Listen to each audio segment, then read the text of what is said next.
You know what I love? Sports. Love sports. Sports. When it comes to Texas A&M. Where are you getting this information? Let me tell you. Welcome to TexAgs. It's here. It's time. There's always a buzz in the air when you hit this moment. He is a guy that has gotten better and better and better. He's just got that dog in him. We will develop men, we will graduate players, and we will win championships on the field. I think of him as this hawk. Before long, he's going to be swooping in on those quarterbacks. Coach Elko's my guy, right? Like, I love him. I love Michael Early. Like, I think Bucky's going to be incredible. It's football, man. And that's what Warriors do. They don't want to sit out. And this is a real program. It's not fake. This is a real place. And if you want to be really good at football, this is a really good place to be. You know, if I'm betting on anybody, it's the Aggies.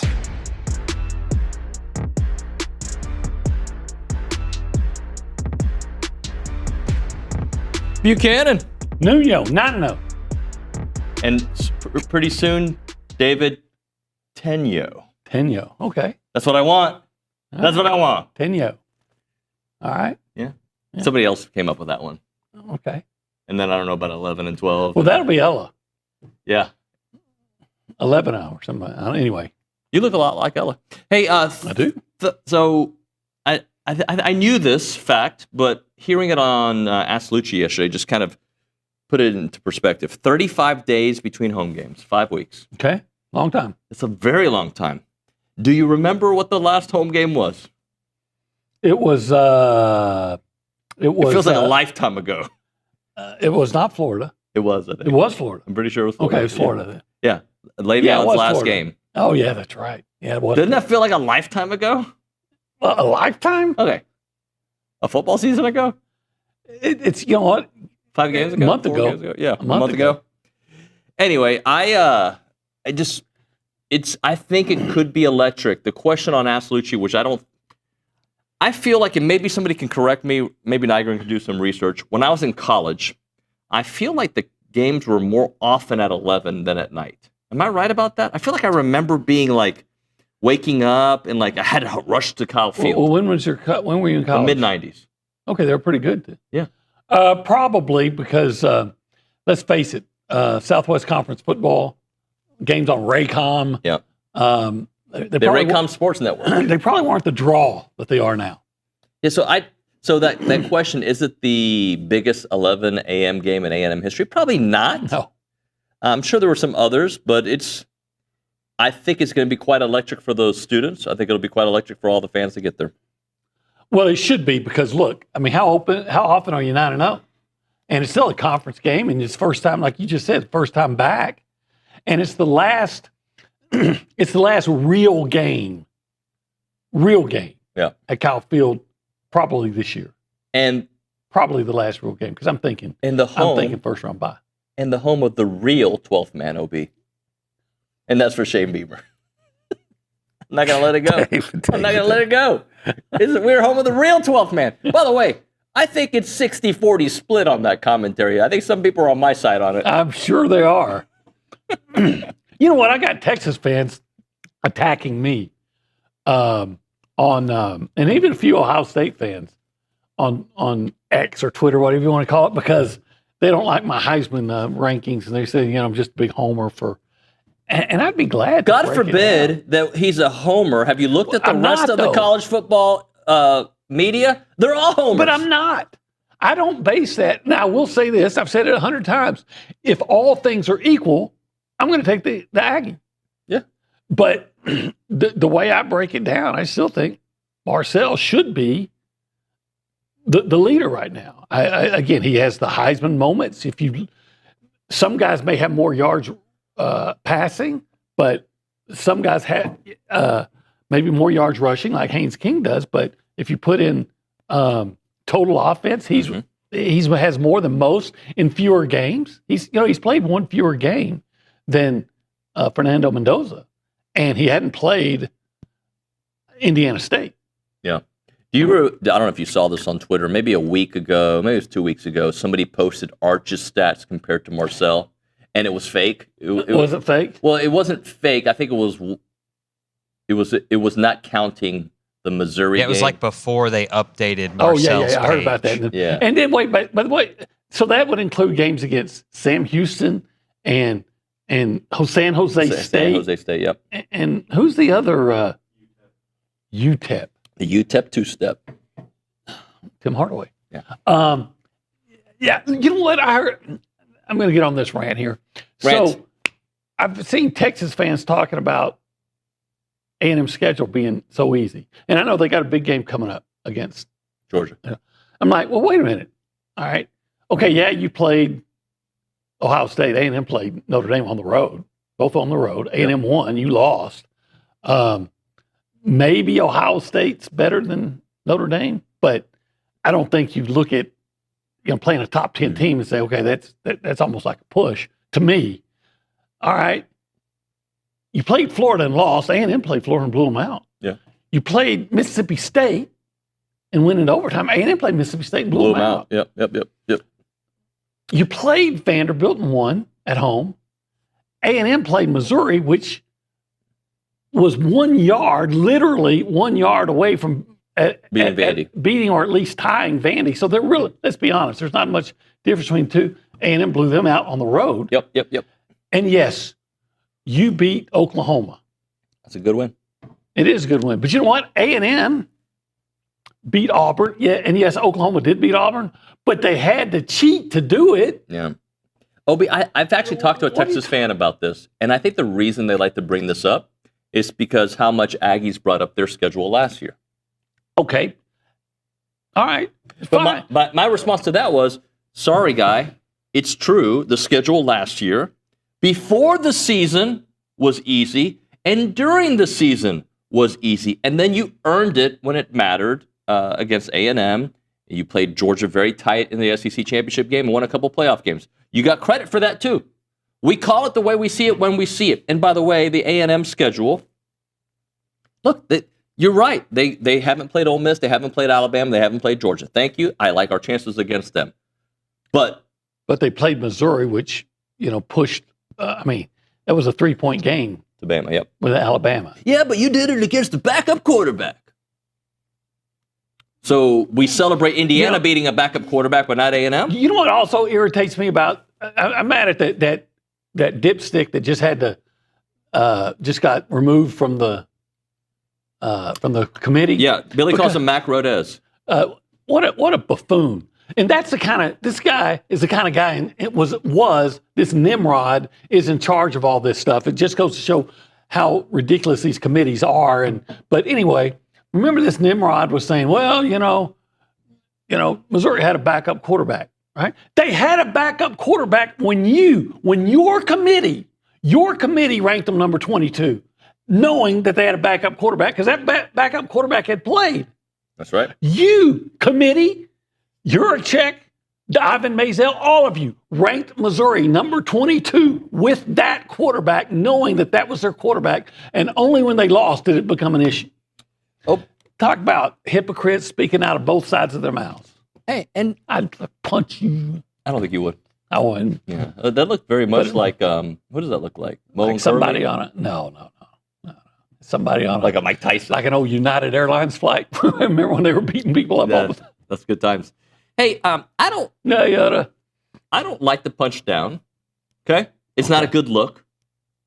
But I'm going to play a soundbite for you. Look at your face. You're so excited. I want to hear this. Because you know what? Like, honestly, I think I haven't been giving our fans, and you haven't either, and probably Billy hasn't either, like the kind of sports thought and conversation that we're about to watch. Okay. Like, seriously, like we got a lot of work to do. Okay. I thought I was a professional until I saw this clip. So let's run this awesome analysis. Boom! So I've been watching a lot of Texas A&M, and one thing that jumps out at me is when you take away Marcel Reed's first read, he panics in the backfield. He gets to patting, then feet get happy, and especially on third down, he's in trouble. South Carolina will have a field day with this on Saturday. You take away that first read, he's a mess back there. That's just a four-man rush, too. That's a four-man rush, and he's got to get the ball out right there. But the more I watch, the more I notice, and especially on third down, And I'm going to show you a little bit more as well. But he panics back there. He gets to patting. South Carolina will take him down 4 or 5 times this Saturday, and they'll also get the ball off of him at least once or twice. Does he know he's yelling when he talks? Does he talk like that? You know him, apparently, right? I don't know him. Oh. And I'm glad to say I don't. Wow! You know when he like his larynx has got to be so strained how he talks like that. Let me just say this. First of all, I like South Carolina as a state. I enjoy going to Charleston. You know, nice place. Great shrimp and grits. I like shrimp and grits. Yeah. There is a, and you know, I don't know if the term redneck is necessarily a derogatory term. It's really not. And there's a station on Sirius, I think, that's got that name. Right. It depends on how it's used. This could go many ways. I mean, you know, I'm a redneck. It depends on how it's used. I'm using it in the most derogatory term in a way imaginable when I'm talking about that redneck right there. Oh my God! Hey, one read. I'm watching. They're gonna be on field day. You remember when Macho Man used to talk? He would talk. That's how that guy talks. I wish I knew the guy. I'd place a bet. You say, what's your under? A&M filled up 8 sacks all year. They're gonna give him 4, and they're. But I think check my stats on this. I think South Carolina. Why am I pointing at you like I'm mad at you? I think South Carolina's got 18 sacks in the year. I think I could be wrong there. I feel like they have 18. I would like to bet that guy. He says 4 sacks. Well, I'll take the under for $100. But I mean, I get that. I mean, how many cans would that guy have to pick up to get $100? Now, awful announcing may clip this if something bad happens at that game. They what? And you know what? I'll own it. Yeah. Right? Yeah. Look, we're basing on what we've seen so far, and 17 sacks. Oh, I gave them an extra one. 84th in the country. So they're going to get 4 on a quarterback who's been sacked once in the last 4 games, is it? Yeah. Okay. And the game that he picked was the first SEC game.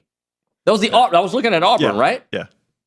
Well, which is why one of the better Defenses. pass rushes Yeah, in the conference. Okay, bro. Like, you know what? Pow or bam, whatever he says. I see that. Here's what I see from South Carolina is I see a team that really struggles to defend against the run. I mean, you look at their stats. I think they're something like 13th or 14th in the SEC in run defense. Mm-hmm.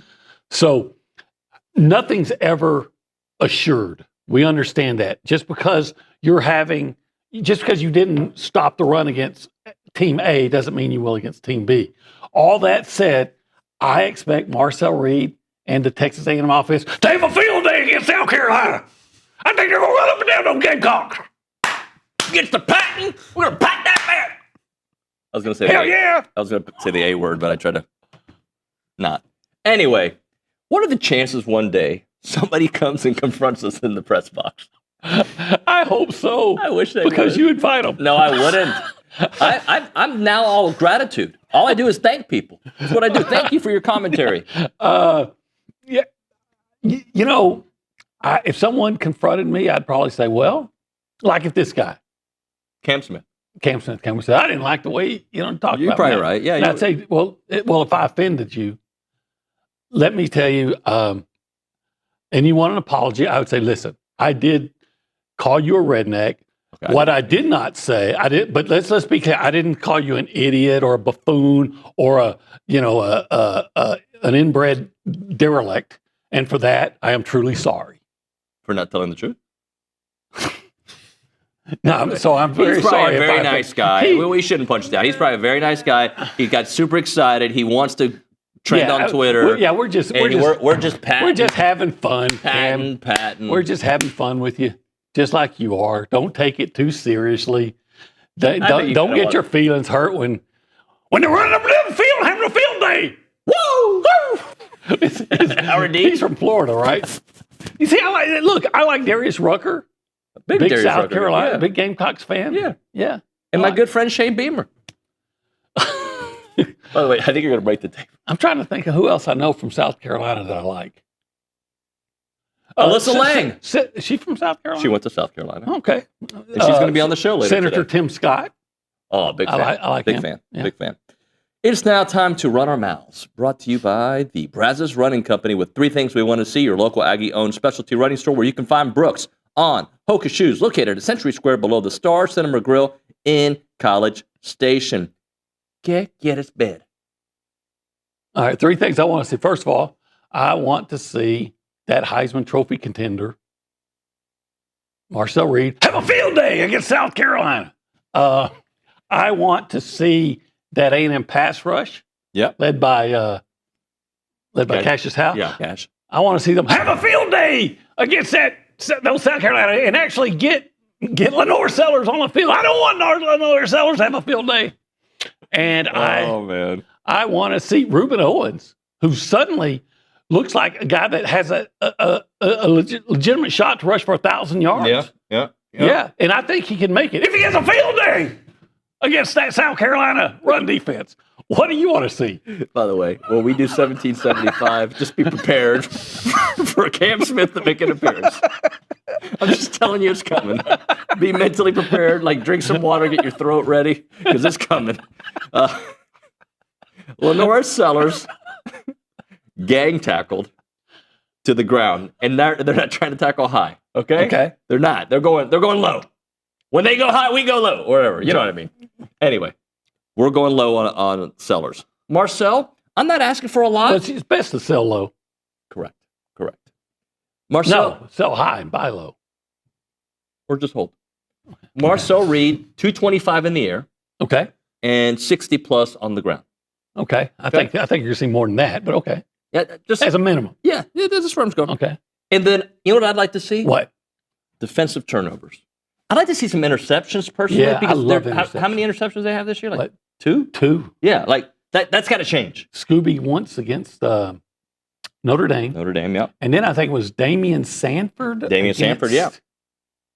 I can't remember who it was against. But we got to get some more. You want to win a national championship, you got to force turnovers, I believe. Yeah. Especially as so those are the 3 things that I want to see brought to you by the Brazos Running Company. All right. Shall we tell the people what show they're listening to? If they don't already know. This is TexAgs Live. We're presented by David Gardner's Jewelers in the Rollo Insurance Studio. It's the Go Hour, presented by the Warehouse at CC Creations, and we are currently hanging out at the Holistic Planning Cool Zone. Very cool here. Yeah, it is very cool. And you know what's cool about the Cool Zone? They can help you with your investments. Yeah, they can do that. They can help you, saving your money, for your retirement. They can help you make, earn it, make it. Earn it and burn it. Save it, invest it. They can do it all. And invest in pro sports, too. That was a thing they we can talked about invest for a while, yeah. So if you want to have a field day, invest in pro sports.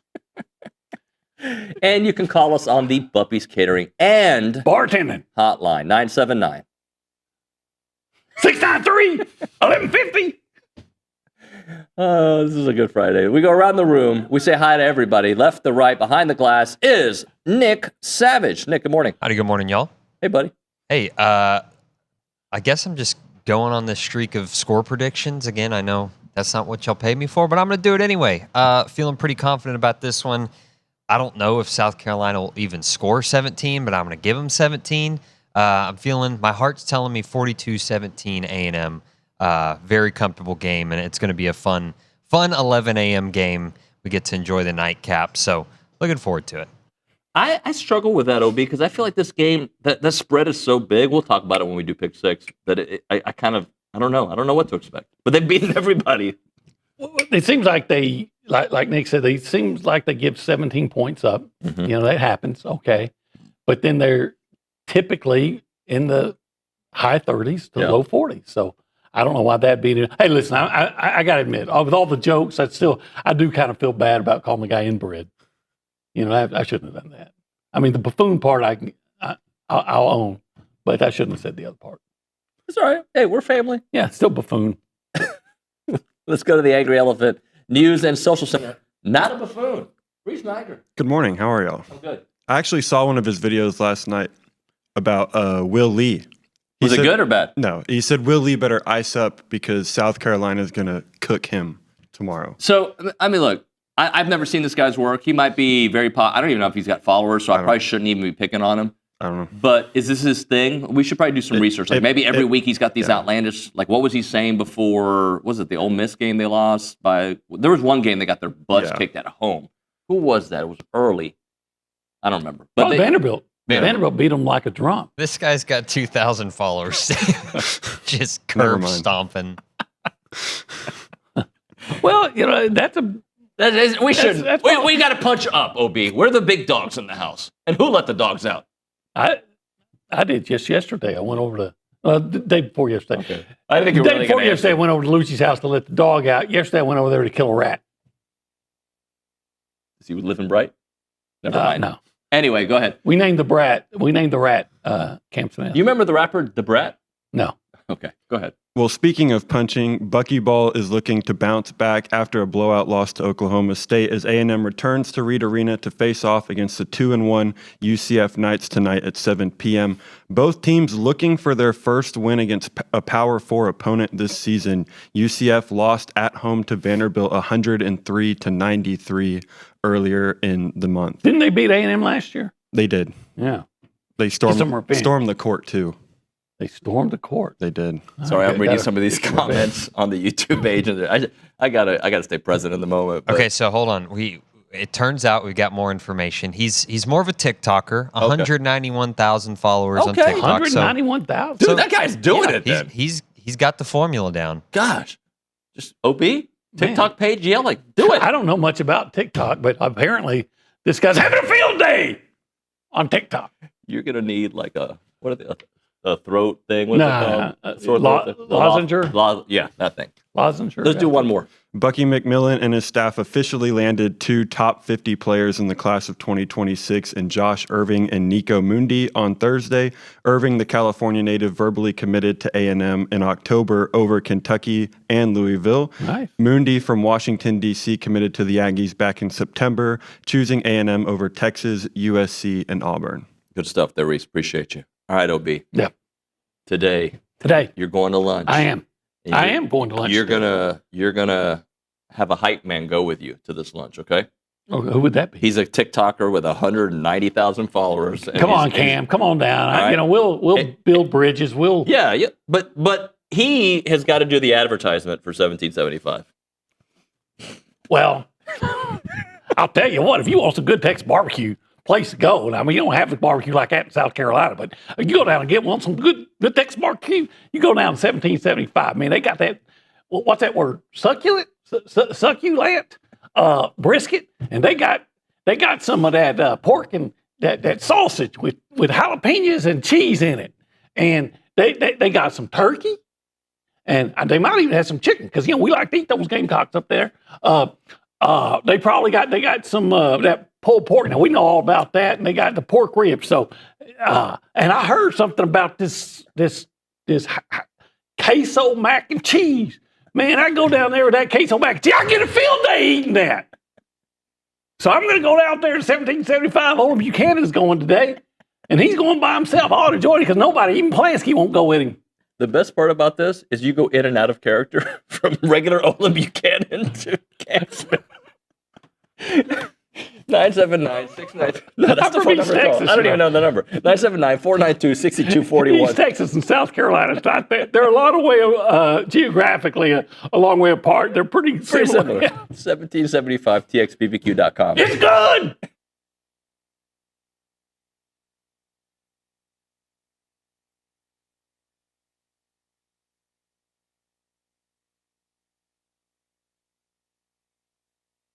Hey everyone, it's David and Olin from the Holistic Planning Cool Zone. I like when we have the chairs here because I don't feel like I have to do this when we're talking about holistic planning. But they want you to know, TexAgs subscribers, they take care of the TexAgs subscribers. Oh, absolutely. Take care of everybody. They want to know that anybody who signs up by November 27, 2025 will receive this awesome offer. If the Aggies beat the Longhorns or win in Austin on November 28, 2025, clients will pay no management fees to Holistic Planning for the entire 2026 calendar year. That's free. It's free 99. Actually, just free.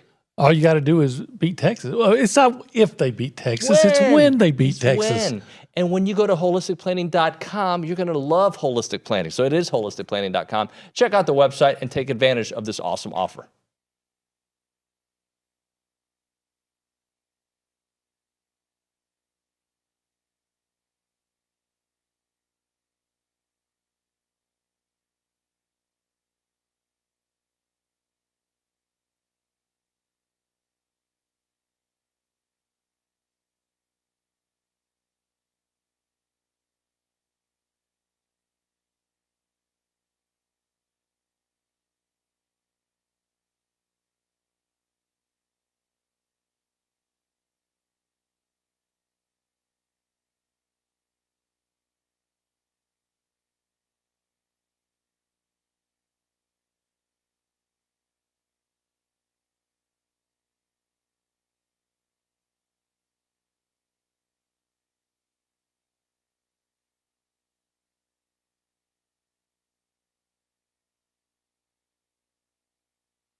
I thought of another South Carolina. This is your jam, by the way. Now, actually, I thought of another South Carolina guy I like. There's a country singer. You wouldn't know him because he's not popular anymore, but Aaron Tippin. Oh, you would 18? like him because he had big. He's a big workout guy. Okay. He sang a song about. He's from South Carolina. He sang a song about there ain't nothing wrong with his radio. Ain't nothing wrong with the radio. Sounds like the guy from South Carolina. Yeah. They sound alike. A lot of them do. This is TexAgs Live. We're presented by David Gardner's Jewelers Wallow Insurance Studio. Let's go through some matchups, shall we? Okay, let's do. All right, the first matchup. Reuben Owens versus the linebackers of South Carolina. And I believe they're not very good at stopping the run as a team, right? Well, let's first of all talk about Reuben. I think he's beginning to thrive. He had last week 102 yards and on 13 carries, had that 57-yard touchdown run. One of his 2 touchdowns, ran the ball really well. A&M runs the ball really well. Now, I think when you look at South Carolina, they're allowing 153.6 yards a game, rushing yards a game. They're 14th in the SEC. When you that their average swells to 172.2 when you're just talking about SEC games. They routinely get beat at the line of scrimmage, it appears.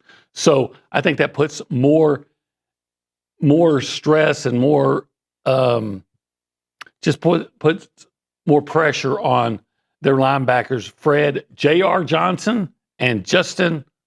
And I struggle with some of these names. Okranakro. I think he's a transfer from Alabama. Okay. Anyway, so if you're consistently losing at the line of scrimmage, those linebackers are going to have to make some great plays, fend off some blocks to be able to slow down A&M's running game. So and Reuben leading the way. So I think that's a big matchup that, at least on paper, would favor Texas A&M. So the next one, Marcel Reed versus the South Carolina secondary. Yeah, Marcel Reed, he's thrown for more than 200 yards in 8 of A&M's 9 games. He's thrown multiple touchdown passes in 7, done a really good job calling audibles. I do think he does a nice job of looking off a receiver and finding his going through his progressions. Again, he had that audible last week where he called it to the wide receiver screen that Mario Craver turned into it was a Casey Concepcion turned to a 48-yard touchdown. South Carolina 6th in the SEC in pass defense. That is not bad. They allow an average of 190 passing yards per game. They've held 5 opponents.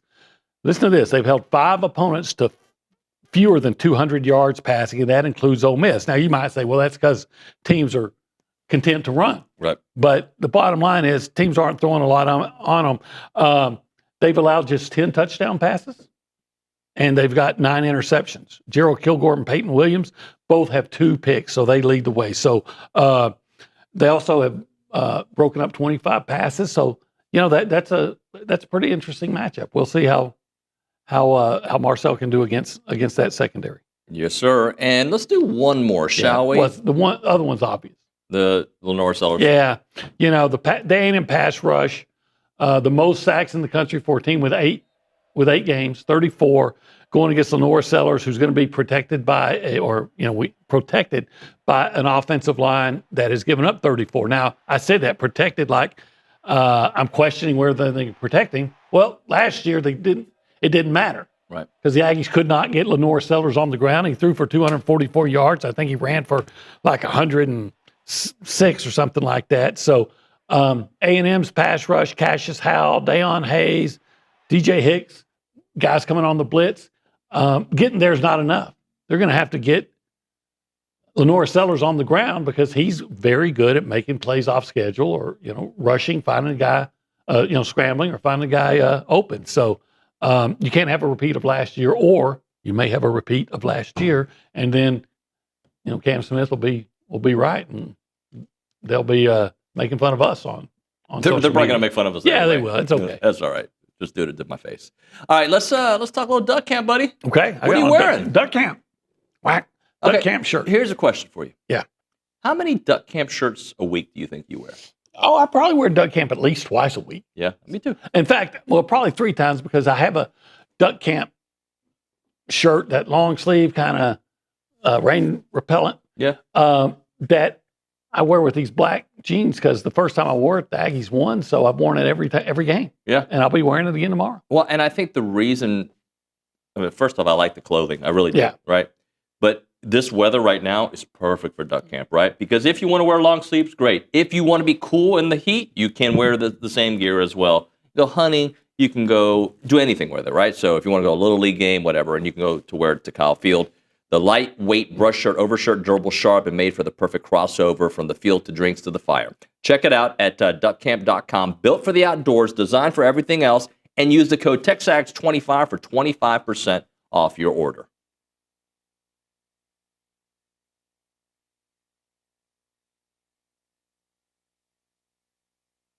Everyone, David Nuño here for Allen Honda. Had a great conversation with them earlier today. John Allen's the owner. He's been here forever. And also their GM, Rusty Skinner, great guy. Wonderful conversation. They're super local. They're a family-owned dealership, not some massive auto group. And they treat their customers like family because they basically are family. They're Aggie alums. They love Aggie sports. And they've been serving the Brazos Valley with integrity, with passion, and commitment to excellence for over 50 years, which is very rare, by the way, for the independents because people trust them. And that's why they've been doing it for such a long time. Whether you're looking to buy, lease, or service your vehicle, you can count on them for transparent, no pressure experience that puts your needs first. And I can attest to it. Had a great conversation about my own situation with them. Their knowledgeable sales team will help you find the perfect Honda to fit your lifestyle, from fuel-efficient sedans to versatile SUVs. Leasing options are flexible and affordable, making it easy to drive the latest models with confidence. And when it comes to service, their certified technicians only use genuine Honda parts to keep your vehicle running at its best, whether it's routine maintenance for major repairs or whatever it may be. And we know that trust isn't given, it is earned. And that's why generations of local drivers right here in the Brazos Valley and Bryan College Station keep coming back to Allen Honda. As part of the community with Aggie spirit in their hearts, they are here to make everyone's visit wonderful. So visit their showroom or their service lane and find friendly, efficient, and memorable situations when you go to Allen Honda. Come see why so many College Station and Bryan drivers choose Allen Honda for their automotive needs. And remember, gig 'em.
The slower she goes, but there ain't nothing wrong with the radio.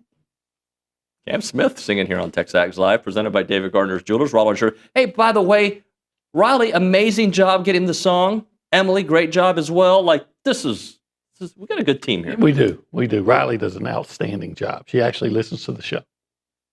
Well, she's forced to, but yeah, she does. Well, they take the and shackles. I know Emily's listening right now too. Hi, Emily. Hey, Louie. Huh? She always listens.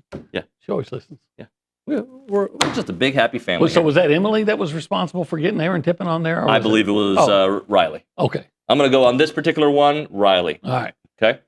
When it's the hotline, it's Emily. Okay. When it's the music, they're a team. They both get credit. Dual credit. Give them credit. Just like my kids Everybody in high gets school, right? Trying to get college credit. Let's go to the Angry Elephant News and Social Center. Reese Nygren, we're going to play a game called Pick Six, brought to you by Prize Picks. And did you know you will get $50 once you play in $5 lineups when you go to prizepicks.com/TexAgs using the code TexAgs? I did know that. Okay. Just wanted to make sure you knew that. Did you want me to read the comment from Hank that's right. There was a first? comment. Yeah, Hank Warman on the YouTube page said, all right, TexAgs, running off the rails just like a serial Western movie with the locomotive plunging into the canyon. Love it. OB, Fridays typically do that. They do. We get a little bit crazy on Fridays. When are we like just button up like business? Mondays? Yeah. If there's a day, right? I don't know even if it's Monday, because Monday especially this year, we're still celebrating what happened the week before. I mean, the weekend before. If the great Riley can play Business Time by the Flight of the Conchords on the next segment, which I don't even know if it's PG, so maybe not. I'd prefer Taking Care of Business by Bachman Turner Overdrive. Do you know who the Flight of the Conchords are? I have no idea. They're the best. Are they? You would like them. You would be a big fan of the Flight of the Conchords. I might be the only person in this studio that knows what I'm talking about, but yeah, they're great. Okay. Our YouTube page, hopefully there'll be at least 3 people. Somebody will. Let's do I'm snapping a lot today, bro. I'm Cam Smith in it. Let's do it. All right, the first game up has some big playoff implications as number 10 Notre Dame heads to Acrisure Stadium to face the number 24 Pitt Panthers at 11 a.m. on Saturday. Notre Dame, 11.5-point favorites. They don't play at Heinz Field anymore. It renamed from Heinz Field to Acrisure Stadium. I remember. By the way, The Dark Knight Rises filmed partially at Heinz Field. It did. I remember covering the Aggies at Pitt back in 2002 and playing at Heinz Field. And I said, they had to play catch up. Well said, sir. Well played. Let's break down this game, OB. So yeah, I've seen Notre Dame wins. I'm going to take Notre Dame and give the points. There's just too much at stake for Notre Dame. I know Pitt's been playing well, but I think there's just too much at stake for Notre Dame, and they do have an explosive offense. Notre Dame wins, and Jeremiah Love has a big game. What's the line again? 11.5 in favor of Notre Dame. And it's at Pitt? It's at Pitt. I think I'm going to take Pitt, but Notre Dame wins. They played an NFL stadium, so yeah. There's going to be more Notre Dame fans there than Pitt. Yeah, that's usually the case. And Pat Narduzzi said he didn't care if they lost by That's a good point. I changed my mind just based on that. Give me Notre Dame. All right, the next game up takes us to the Big 12, where the number 13 Utah Utes travel to McLean Stadium in Waco to face the Baylor Bears at 6 p.m. on Saturday. Utah, 9.5-point favorites. Man, if their athletic director is abusing Baylor players, what's Utah going to do to them? I'm going to take the Utes. I'm taking the Utes as well, just like Joe Pesci. Yeah. The next one.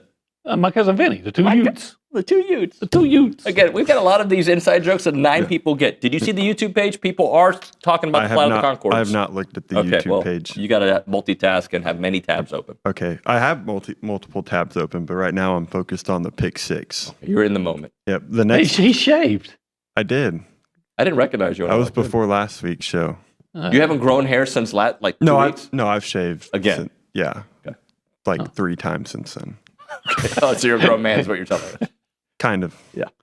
The next game up is an SEC game between number 12 Oklahoma going to Bryant-Denny to play really number 4 Alabama at 2:30 on Saturday. The Crimson Tide are 6.5-point favorites. I'm going to take Alabama here. I guess they call me Johnny Favorites because I'm taking all the favorites here. But I'm going to take Bama for the same reason I think A&M should do some real damage to South Carolina, the revenge factor. Last year, Oklahoma basically ended Alabama's season, right? Ended their playoff games, right? And nobody expected that. I think Bama at home, now they beat LSU by 10, right? It was 11, but it was a lot close. I mean, it was Yeah. a late score. That Bama seed. Yeah, just give me Bama. All right, the next game. Olin. I'm gonna take Oklahoma and the points. Bama can't run, so they're going to have to throw. And Oklahoma actually has a pretty decent pass rush. Yeah. Now, I know that Oklahoma doesn't score a lot, but I think they're going to keep it a really low-scoring game. And I could see Alabama winning 20-17. All right, the next game up, 2 teams in the Big Ten with an outside shot at the playoffs. The winner has the upper hand. Number 20, Iowa, heading to the Coliseum to face the number 19 USC Trojans at 2:30 on Saturday. The Trojans 6.5-point favorites. I just need USC to lose so people stop talking about how good they really are. Like, they're not that good. I'm taking the Trojans to cover. There we go. What? I just looked at you. Sometimes I like a dramatic pause and silence. But you're not taking the Trojans to cover? I never take the Trojans to cover. That explains his 4 kids. Give me USC. All right, the next one is another big one in the SEC. The chemistry between us sometimes is like, I knew exactly where he was going to go, so I set him up. Go ahead. Is a SEC big one in the SEC is the number 11 Texas Longhorns head to Athens to face the number 5 Georgia Bulldogs 6:30 on Saturday. Georgia 6.5-point favorites. I think Georgia wins, but I think that's a bigger line than I'm comfortable with. I'm Johnny Favorites. I'm taking Georgia today. I mean, I think Georgia. Okay, I'm going to take Georgia too. Okay, because I can't see myself. Dude, we suck so bad at this game, it doesn't matter. Yeah, but I still want. I had a good week though. I was 4-2. You were 3-3. Yeah, and Jamie McCoy is a dominant force. Went 5-1. If you would just bet what Jamie McCoy says to bet, you would be rich. He is 40. He's 40 and 25. I hope he's actually betting too. He might be. Actually, no, don't bet. Don't lose any money. But if you're betting on what Jamie McCoy says, you're going to make a lot of money. He's a real McCoy. And then the last game is the number 3 Texas A&M Aggies hosting the South Carolina Gamecocks at 11 a.m. on Saturday. The Aggies 19.5-point favorites. Lord, I just don't know how. They beat LSU by 1,000. They beat Missouri by 1,000. Like, they do beat teams by this, but just to expect someone to win by 21 points. Yeah, I'm going to take A&M to win, but not cover. Well, if you're going to win by 21 points, you're going to have a field day. So I'm going to take the Aggies to have a field day and win. I'll take the Aggies and give the points. Your good friend, Cam. I didn't know he had this video until Reese, but now he's got a video also on Will Lee. I know. And he picks a video of Will Lee having excellent coverage. Yeah. And the guy just making an amazing catch. Yeah, Eric Singleton just kind of made a solid catch, but he started flaming Will Lee. And who won that game? A&M. Oh, yeah. 16-10, which was closer than it should have been, but we all know it was a beatdown. Yeah. Fortunately, A&M, they're still penalized more often, but they haven't had just that pandemic of penalties like they did against Auburn. All right, let's hit a break here. We might have a fake special guest. We might. Okay. I don't know. It's supposed to be here at 8:30. So maybe this next segment. So I think we'll enjoy looking at the guest. Okay. Okay? Yeah. And it's not a supermodel. When it comes to your money... Trophy wife? Well said. That was good. Dad joke central here. I'm a trophy husband. Actually, I think they call me a participation trophy husband. When it comes to your money, your peace of mind, it starts with the right team. Aggie-owned Paragon Financial Advisors. They're an independent fiduciary serving clients all across Texas. No commissions, no sales pitches, just trusted advice tailored to you. They have 18 professionals on their team with 9 CFPs, a CFA, a CPA, and their expertise runs deep because at Paragon, credentials do matter and so does your future. Visit paragon-adv.com or call them up 979-693-3907 to schedule your free consultation today. It is Paragon Financial Advisors. Integrity, expertise, and trust. Paragon Financial Advisors.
I think the BTO, Bachman Turner Overdrive. That's the flight of the Concords, not the STDs. Well, in the Concorde, like the SST or STD or Flight of the Concorde. SOL. They're two comedians from Australia or one of those areas. Anyway, they're great. Okay. They're hilarious. Anyway, it's time to bank on it. Presented by VeraBank, authentic relationship-based banking built for real life. Go see Joel Jackson and the team. Learn more at verabank.com. I am banking on Texas A&M quarterback Marcel Reed to have a field day and another at least 200 yards passing. I think he's going to do better than that. And I think he's going to have I'm banking on at least one rushing touchdown.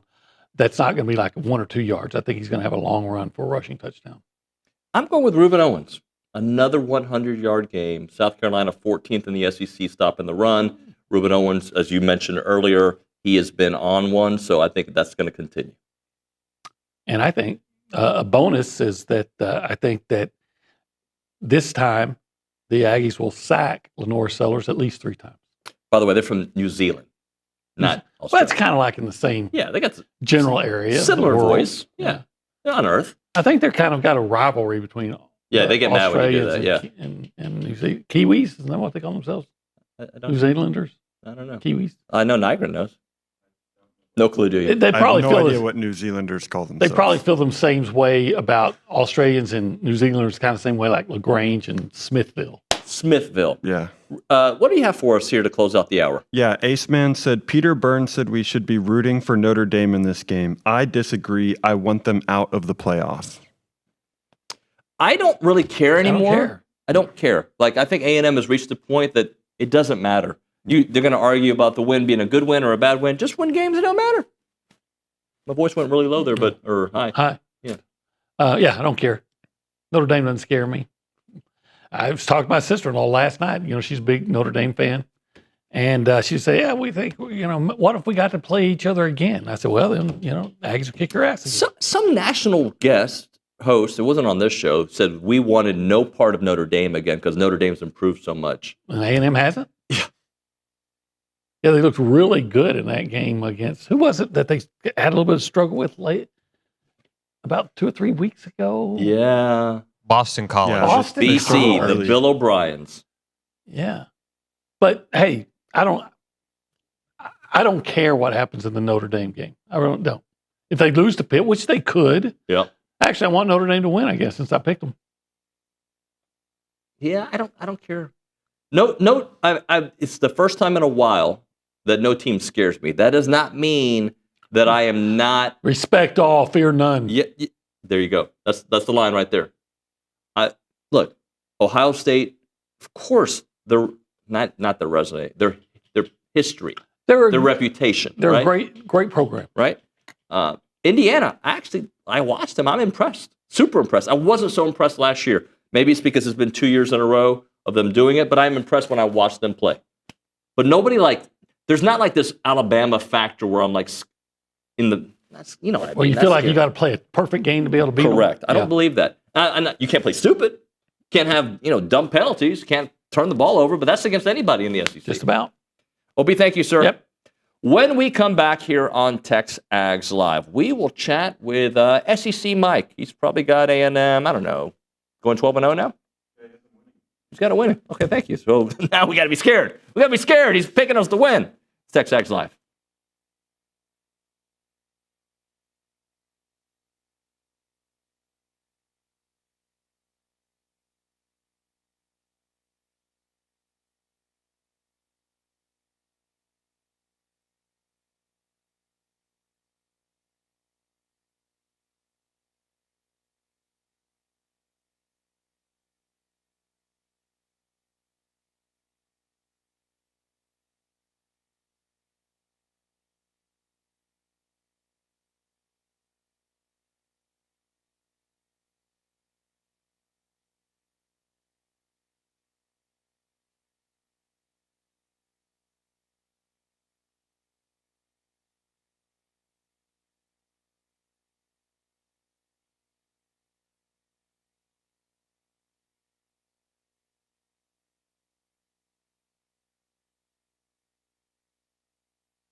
We are back here on TexAgs Live. We're presented by David Gardner's Jewelers and the Rollo Insurance Studio. Hour number 2 of the program. Billy is in the lobby, so we'll get him here to chat with SEC Mike on the Buppy's Catering and Bartending Hotline. Mike, this just appeared in the studio. I don't know if you can see it, but just a moment ago, the College Football Playoffs National Championship Trophy is touring, I think, the country, right? Yep. And now it's in College Station. Hopefully it comes back to live at some point.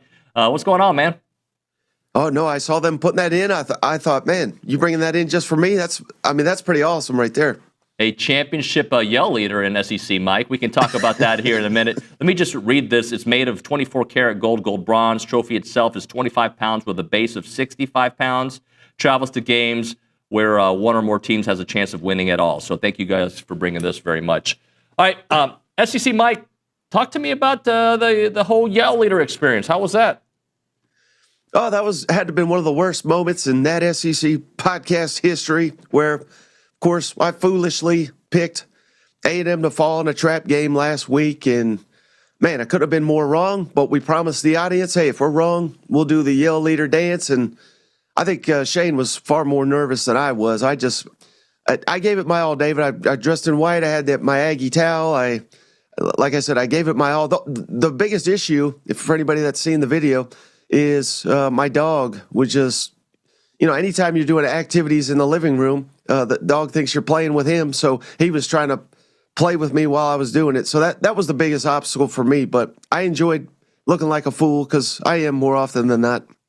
Mike, I know you're gonna fight for the SEC. So I'm just curious what your thoughts are on the way the A&M victory over Missouri was kind of perceived.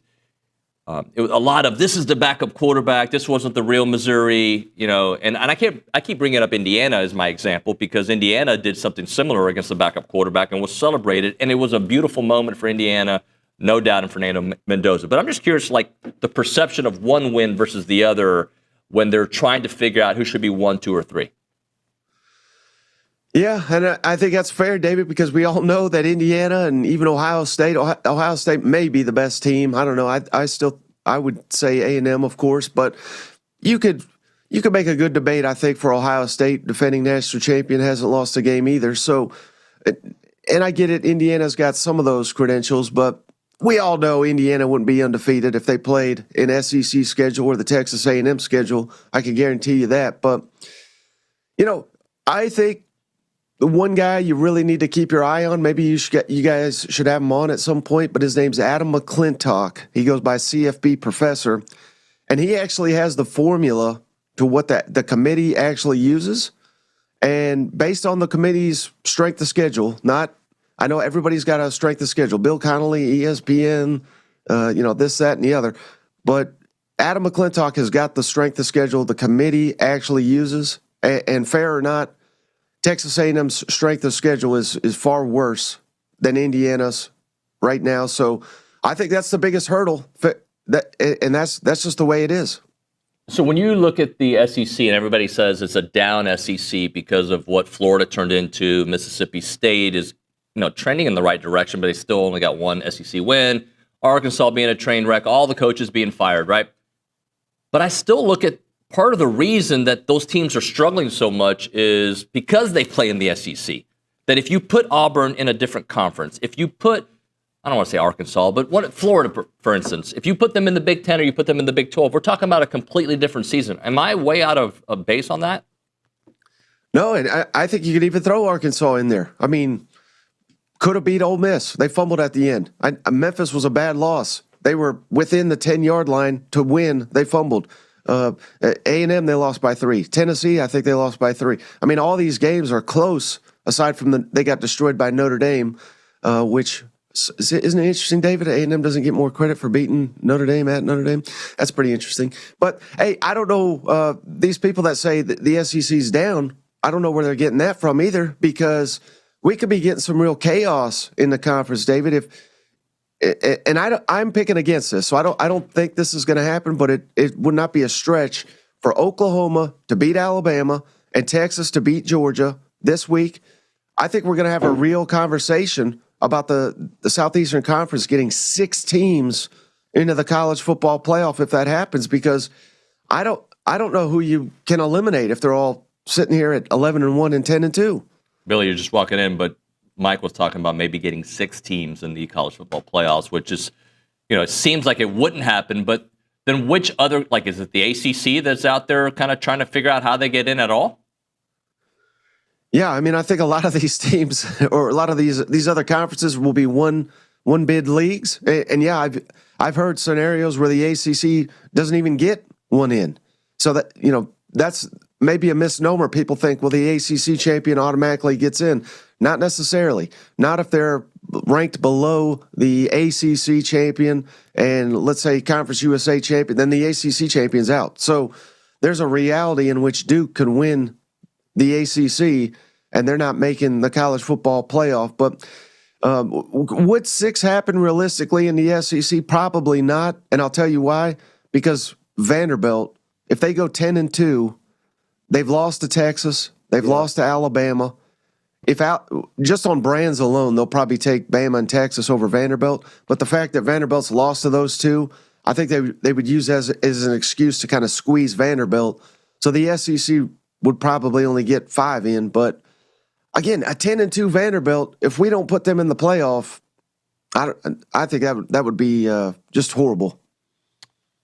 Yeah, I'm with you. I think 10-2 Vandy. I think they ultimately, Mike, get in. Obviously, there's a real scenario where they don't. It's not out of this world at all that Texas would win out. I don't think they've played to the point that we should expect that yet. I think that's what the media is doing because they're programmed to, overcredit Burnt Orange and apparently Arch Manning as well, and then bash him and then overcredit him. But I do understand, I don't think Georgia's going to blow them out. I don't think A&M will blow them out. Therefore, they could do it. I don't think they will. And I think that's going to be why Vandy, if they get Tennessee and goes 10-2, I think they'll get in. I think Bama's safe. I think A&M's safe. I think Georgia's safe, barring, if Georgia loses to Texas and Georgia Tech, they might be the 9-3 team out. But I think Georgia Tech and Ole Miss, and then I think that 5th team, man, I really think it's Vandy, barring, the new teams, Texas and OU, surprising everybody this weekend. That's where it gets crazy. Well, no, it goes even a step further, Billy, because the one team you didn't reference there, and as you were walking on, we were talking about this. What if, and this is a big if, what if Oklahoma beats Alabama this weekend? Yeah, no, I'm saying. Now they're in. Yeah, I'm saying because they're probably going to beat Missouri and LSU, right? Right. I'm saying barring, if chalk holds this weekend, which we kind of know better, but just really if those home teams, Georgia and Bama win, and I'm going to be interested to get your thoughts on those 2 games. If those 2 teams win, I think 5 get in. I think one of them is Vandy. But you're right. Mm-hmm. I mean, if either one of them shake it up, Vandy would be the team, I think, in trouble because I think that committee is going to be, they're not going to have the stomach to put 6 in. And so, I mean, unless Notre Dame, so I just think they're going to not have the stomach to have to deal with the blowback from everywhere else, right or wrong. And it'd be wrong, by the way. I would love it, too, if the Big Ten only got 2. If Oregon came apart at the end. Yeah. I mean, how beautiful would that be? It'd be amazing. And then if Ohio State won it, they'd all tell you for the whole year that they're the best conference. Mike, have you paid attention to the grassroots marketing for Marcel Reed and the chants and all that good stuff happening online and beyond? Oh, of course, the Gingerbread Man. I mean, he's a Nashville native. I'm a big fan of him. Yeah, Gingerbread Man. I do like that nickname. That's a good one. It's wholesome. It's it's the holiday season. They should probably market that around this time of year and stuff. But yeah, no. Were you familiar with him, Mike, at all in high school? I know Herbie was because their kids played together, and or was it just until he became an SEC recruit? Long for a while there, he's committed to Ole Miss. No, certainly. I know a lot of. It's well documented. Lane Kiffin tried to get him as well. So, he's been on the radar here a long time in Nashville, and it's interesting because the high school that he went to, I think it's called MBA. Mm-hmm. They don't throw the ball a whole lot, but they did with him because obviously he's so talented, but I think, and it still is. I still hear the question sometimes of his build. I think that was kind of the biggest question mark he had with him in high school, whether he'd hold up, and obviously he has in the Southeastern Conference. Yeah, he just, I would say he reminds so much of Jaden Daniels, but Jaden Daniels was reckless. Jaden Daniels leaped through the air into people and stuff. That was wild watching him play at LSU. But I think this year for him, we talked about him, Mike, a lot during the summer, right? What's been your biggest surprise from what you've seen from number 10 this year? And then I'd second that or follow that up by saying, what's been the biggest surprise for you about this A&M team versus what we're talking to someone that's not affiliated with A&M, doesn't sit here at this desk every day, versus your summertime expectations for quarterback and team to what's been the biggest surprise? Yeah, I think I would say intermediate passing accuracy from Marcel Reed. I mean, he's making a lot of big-time throws, let's say within 20 yards of the line of scrimmage. These are big-time throws. I didn't know that he had those in his game, but he certainly has, and we can't give all the credit, even though they deserve a world of credit, to Mario Craver and Casey Concepcion. You got to hit those guys, and they're making some big-time plays there. So I know you sang those guys' praises all off season, but in fairness, that's literally what everybody does that covers their teams. So I'm hearing this guy's good. I'm hearing that guy's good. Well, we need to see it, and I think they're even better than the hype.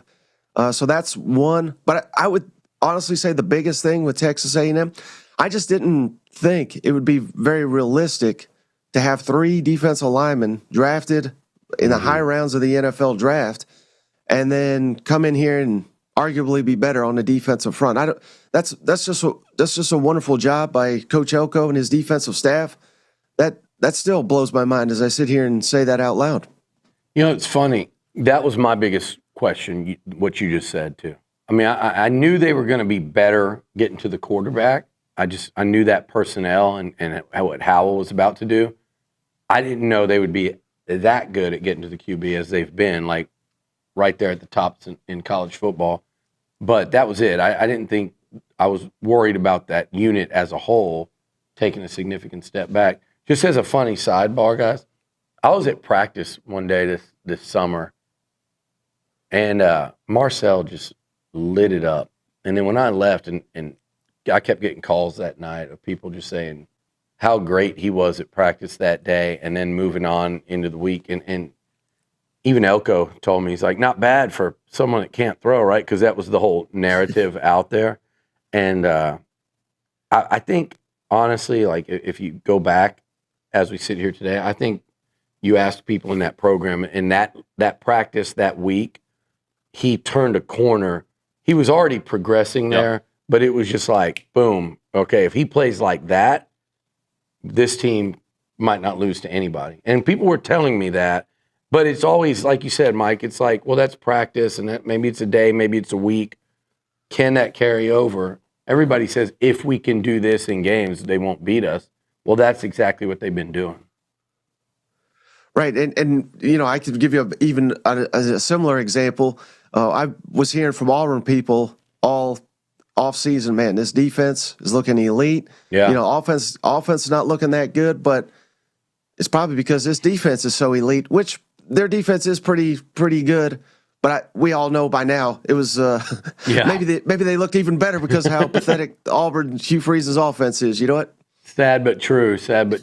What? Speaking of Auburn, give me your SEC Southeastern Conference, Michael, predictions on these job openings, and then I'm going to hit you with a follow-up if you do what I think you're going to do.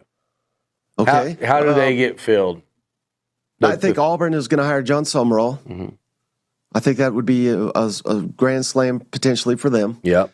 I think Florida's going to hire Lane Kiffin. That's where I see that going. I would imagine Arkansas is probably going to get, I really don't know at this point, but if I had to guess, I'd say Alex Golish. Okay. South Florida coach. And then LSU, I don't think they have a candidate. because everything's so screwy down there. So Yeah.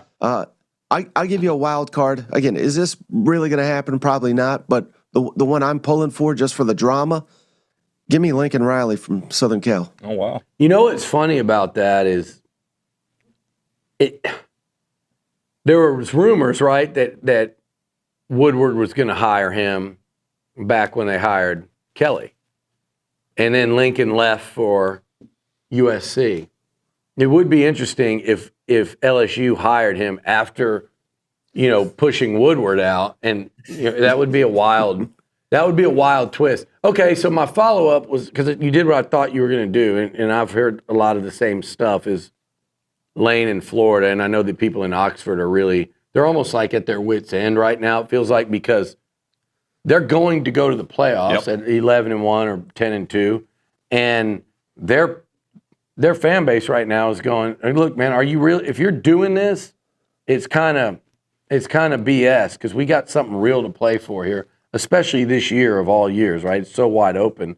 But if he does leave, that you left one out, then so there'll be 5 new coaches, 1 in Oxford, which would suck for them, because I think Sumrall is a guy that they would go after too. And if they're waiting on Lane to go through, the CFP, man, it just, that could put them in a tough spot as far as the hire. Right. And Billy, the way I'm hearing it, I mean, it's already getting awkward down there. Mm-hmm. Imagine, this is going to sound crazy, right? But this is kind of like, not that anybody really knows definitively, but it sounds like he's going to make his decision prior to the playoff, while the assumption is he's going to Florida. Mm-hmm. So how is this going to work? I don't know. But imagine Ole Miss is hosting a playoff game, and Lane Kiffin has already come out and said, I'm going to be the next Florida coach.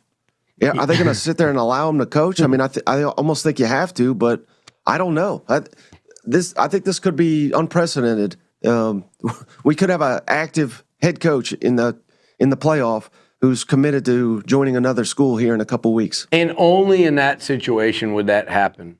Like, Lane's for it to be like public knowledge that, you could see a coach that's just going to be like, man, I'm keeping it to myself, and this is really going to suck, but I'm going to do it. And as soon as we lose a game, I'm ripping the Band-Aid off the next day.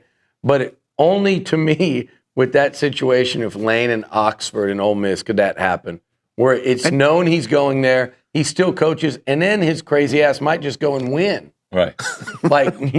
So, yeah. And as crazy as that sounds, Florida needs an answer. The portal's coming. Ole Miss needs an answer. The portal's coming. Both of these programs can't sit on their hands till late December, early January to find out if they have a coaching search, if that makes sense. No, does Drink move on? Take that job? That's another one I've heard a lot about lately. The Missouri fans think they feel like they think he's leaving. If Kiffin doesn't take the Florida job, I think it'll be Eli Drinkwitz. I really do. I've also heard people that think Drink to LSU. That one to me doesn't feel like as much of a fit. Mm-hmm. Does Ole Miss fit? Yeah, but do you leave? I'm not saying Missouri's great. Do you leave Missouri for Ole Miss? I don't think I would. Yeah, I mean, I don't think it's like Lane's doing great things there, but I don't think that job necessarily gives you so much of a better chance. All right, how about this? We can really move these jigsaws around. If John Sumrall goes, maybe he doesn't go to Auburn, he'll go to Ole Miss. Yeah. Drake's a candidate at Auburn. I can see that. That one, that to me, that would seem like a fit, and I think that would be a good for both sides type of hire. And then Colin Klein goes to Missouri. There you go. Okay, stop. Damn you. Damn you. He's a hot name. It's fun. It's funny how, you do a good job with good players, and this is what happens. I love Colin Klein. I hope for nothing but the best for him. I'd love him to be here another year and see what he and Marcel could do. But let's talk about this weekend before we let you go. So I know you guys talked. Did y'all talk Aggies-Gamecocks? Oh, we talked around it. I don't know if we talked to. He thinks we're going to win. Yeah. Okay, I wanted to ask you then, the two former Big 12 teams have a chance this weekend to shake, like we talked about, this whole thing up. How do you see things going? Let's start in Athens. Do you think Georgia unlocked something this past weekend in Starkville? Are you buying what they're trying to sell you in Austin? How do you see that game going? I feel like both teams, there's a reality to what they've been playing, and then there's what's kind of happened in each of their last game that's making everyone go, oh, they're this, when the reality is I think they're what they've been all year. I just can't help but chuckle the way you always frame everything Texas and Austin related. But set you, it's like how I walked you into that answer. Didn't you? Are you buying what they're selling? I mean, they've had 2 weeks to prepare. Yeah, they're playing a lot better on offense. I think Arch Manning is starting to come along, like we said he would. Mm-hmm. He's still not God's gift to football or anything like that. It's getting better. They have an incredible defense, I really do think, and I think they match up well against Georgia. But I don't understand why this is like a secret, but Georgia has got the most efficient offense in the country based on the analytics. So I think we're going to get a really high-scoring game. Do I trust Kirby Smart or Steve Sarkisian more? I mean, I think that's kind of obvious, right? Yeah. You got to go Kirby Smart. You got to go the home field. I think Georgia wins a high-scoring game in Athens. Yeah, we both mentioned Colin Klein, and I think Bobo, you start breaking down like who are the Broyles Awards, the guys that are most worthy, and those two are on the very, very short list. And, as you know better than me in SEC country, Bobo's so maligned there, and he's done an amazing job. So I'm with you. I think if that game was in Austin, I'd feel differently between the home field and between, like you said, Kirby Smart. And for some reason, it seems like Kirby's got a little bit of a red ass when it pertains to maybe Sark and Texas, certainly Texas, but I think a little bit as far as Sark goes too. I think maybe as a defensive coach, you're going, man, I get tired of the credit he gets as a play call. I think there's a little something there. Right. And then the other big game, Alabama hosting Oklahoma. I like a low-scoring game. I really think Oklahoma's defense will be able to make Alabama they're already kind of one-dimensional, but I think they can make them even more one-dimensional. I do think Alabama squeaks it out, but I'm less confident in Alabama getting the win than I am Texas or Georgia. I'm more confident in Georgia, if that makes sense. Yeah. I really think the Sooners can go on the road and get this one. John Mateer's got to play better. He's not seeing it tremendously well. There's plays to be made. He's not often making them. If he does that, I think they go down to Tuscaloosa and win. So I'm thinking something like 23-20, 24-20, but I like the Tide at home. I'm with him. I think we're seeing these games exactly the same. Mateer was the most overhyped quarterback in my recent memory. I mean, I know there's more. I'm just being hyperbolic there, but he was so. I thought even after he played a couple games, so overhyped. And then on the flip side, I in no world did I give Gunnar Stockton enough credit, and I think both of those things are going to kind of play out this weekend. This has been the season of overhyped quarterbacks in the Southeastern Conference. DJ Lagway, Lenore Sellers. It's the guys that we didn't give respect, like Marcel Reed, that are shining. Yep, no question. Thank you, Mike. I appreciate it, man. What are you smirking about? Our break was 20 minutes ago. Oh, who cares? I get the phone calls from Louie. So what? He ain't your boss. And the poor, neither am I. I'm your friend. No, you're the boss friend. That's a weird relationship. I got poor Emily and Riley having to juggle at Brian Broadcasting the havoc we caused, and now I would just like to be greeted on the phone properly when I get called. That's all I ask of them. Uh-oh. A moment for Caldwell Country Chevrolet. Moment for Caldwell Country Chevrolet. Highway 21 in Caldwell, online at CaldwellCountryChevrolet.com. If you are ready to get a new vehicle, you should check out Caldwell Country Chevrolet. If you're not ready, go to the website and see what they have. You might, your interest might be piqued there because they have a great selection of vehicles and, of course, the best customer service and the great people there at Caldwell Country Chevrolet. They have an Aggie alumni team ready to roll out the red carpet for you.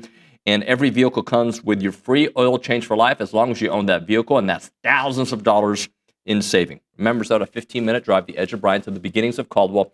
Short conversation away, but you'll see the difference when you step on the lot and do business with the great people at Caldwell Country Chevrolet.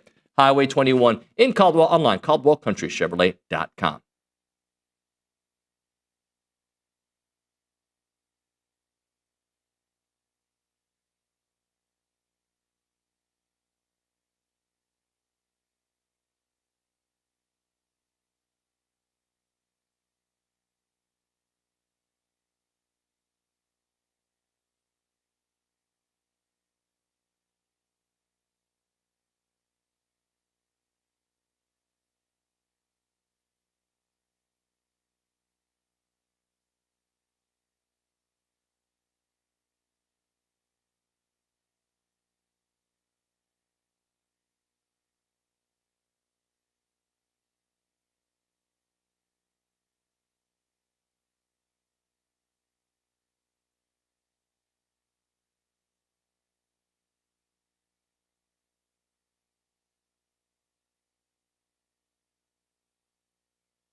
What's that? Ryan and Joe. By the way, Ryan and Joe asked for me to give them a shout out. Just kidding. They did, but it's all right. Actually, Joe did. But they're the ones that brought us the championship trophy. This is a fake segment, by the way, because Billy ran 2 stop signs during the last segment. I was supposed to break at 9:17. Reese and I were making eye contact. You did the little paper flip. This is my trick. For those who don't know, if you see this, and if you saw me laughing on the YouTube page, I do this. Or he'll and I'm trying to give him, he's only been doing the show for 20 years. And I do this. I start waving the script to Billy, and he's just like, I'm going to ask another question, and then I'm going to give feedback. So this is what we have planned for you. We're going to read a text just because I want to at least pay that off, a text or a YouTube comment. And we're also going to, have Alyssa Lang here in a little bit. Yeah. That'll be fun. Yeah, Michael in the YouTube page, y'all were talking about Colin Klein potentially taking a head coaching job. He said, let's have another George Strait concert at Kyle Field and raise funds to pay Klein whatever it takes for him to stay. Yes. Now, again, I don't know if it's a money thing, but sometimes when you get offered a head coaching job, it's like Nygren, I know you love being the social centered person, but if I don't even want to do a real rival. If Cam Smith wanted to hire you and double your salary to go do the show, I would understand. I don't know if I could sit there and listen to him in his videos. Oh, it's fine. He's got a lot of hot takes. All right, we'll hit a break here. When we come back on TexAgs Live, I believe we'll have Alyssa Lang. Here we go. If I want to talk to you about Heritage Films, they're preserving family stories. So we've got a great group family right here. We should do a Heritage film on them. They should have their grandfather, their dad, their uncle, a story, a 2-hour documentary done about them because everybody's family has a great story. And at Heritage Films, they take really great pride in telling your story. It could be your family business, your family ranch. It could be your grandpa, your uncle, your nephew. You could also do a Yearflix video, which is a 20-minute Q&A video for the youngers in your family. What you need to do is call Chance McClain up, 713-893-8341, 713-893-8341, or check out the website, yourheritagefilm.com.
All right, we're back here on TexAgs Live. We're presented by David Gardner's Jewelers, Rollo Insurance Studio.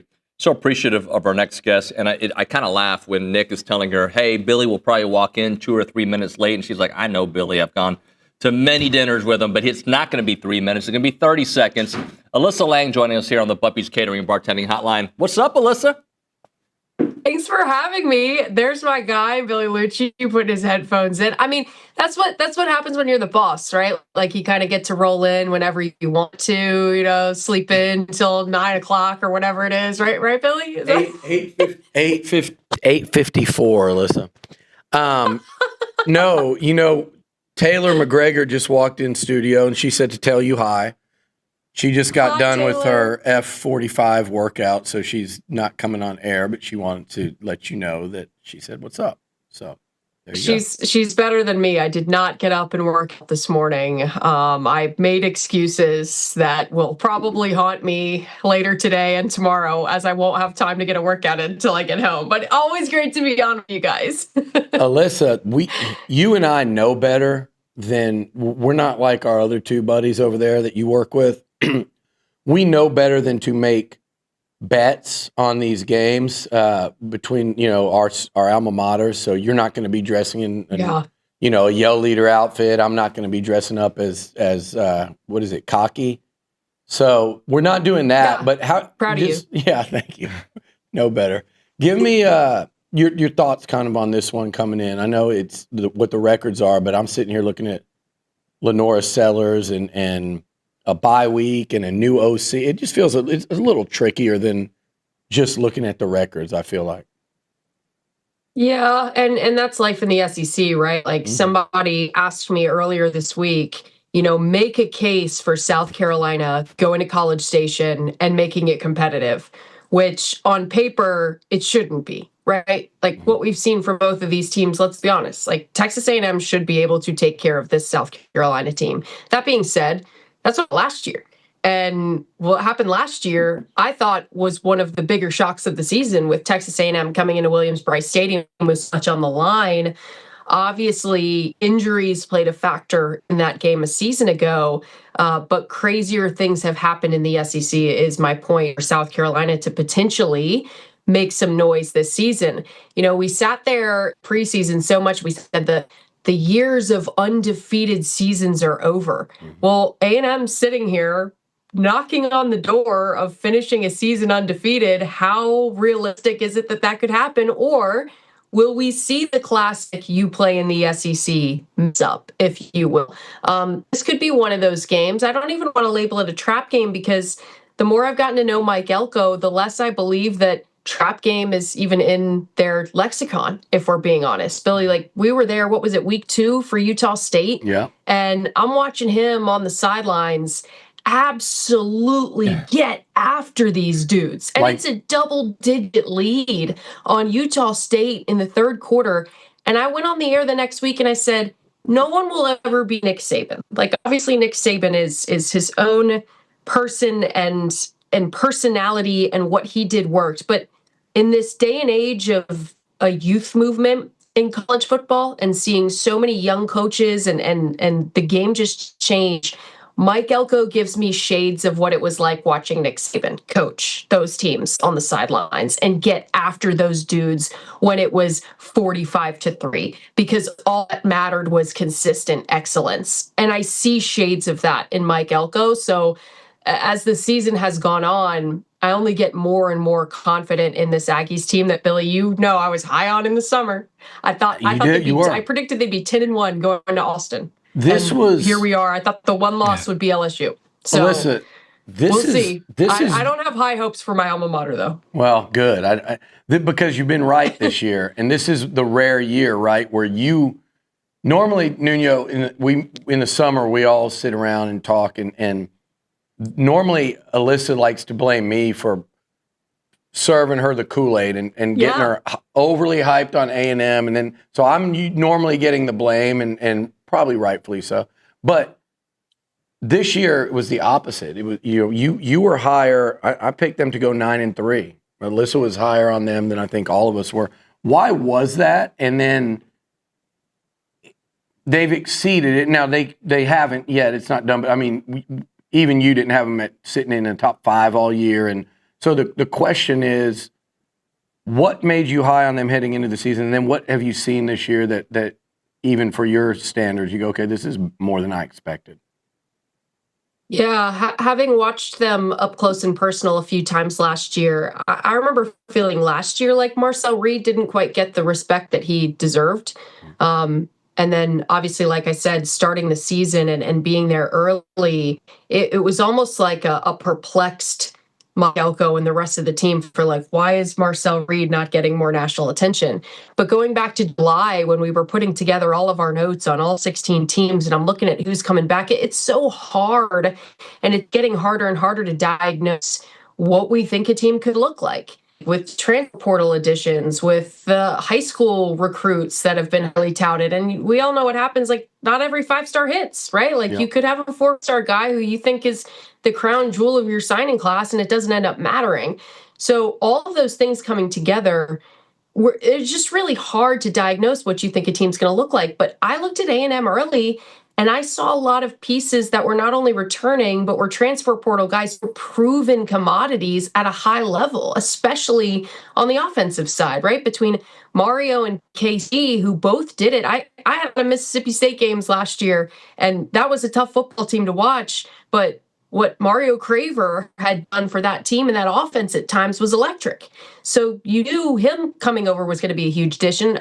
Obviously, add in KC, the running back room being back and being healthy, we've already seen what they're capable of doing. I'm never concerned about A&M in the trenches because that's what A&M is known for, is the big maroon goons up front.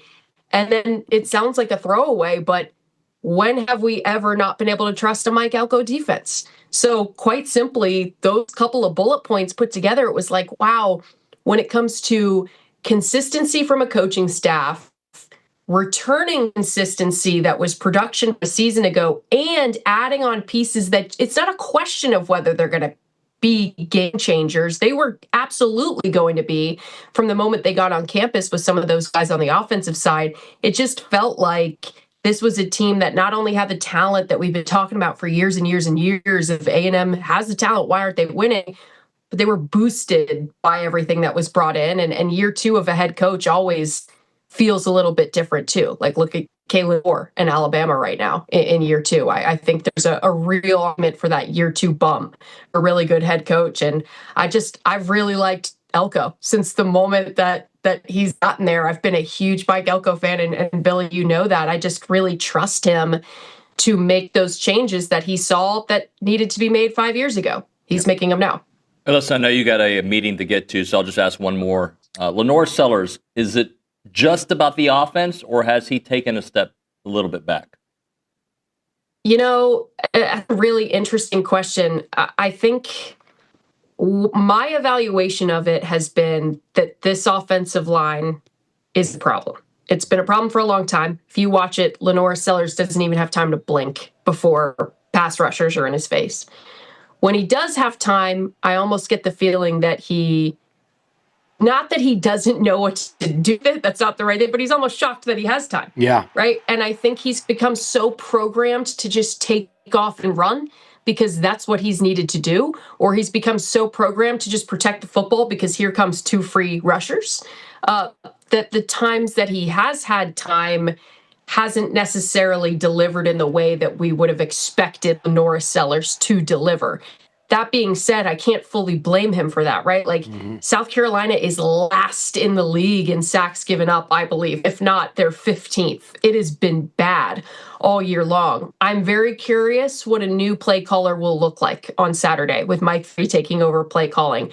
That is something that frustrated me and a lot of Gamecock fans, I think, throughout the course of the season.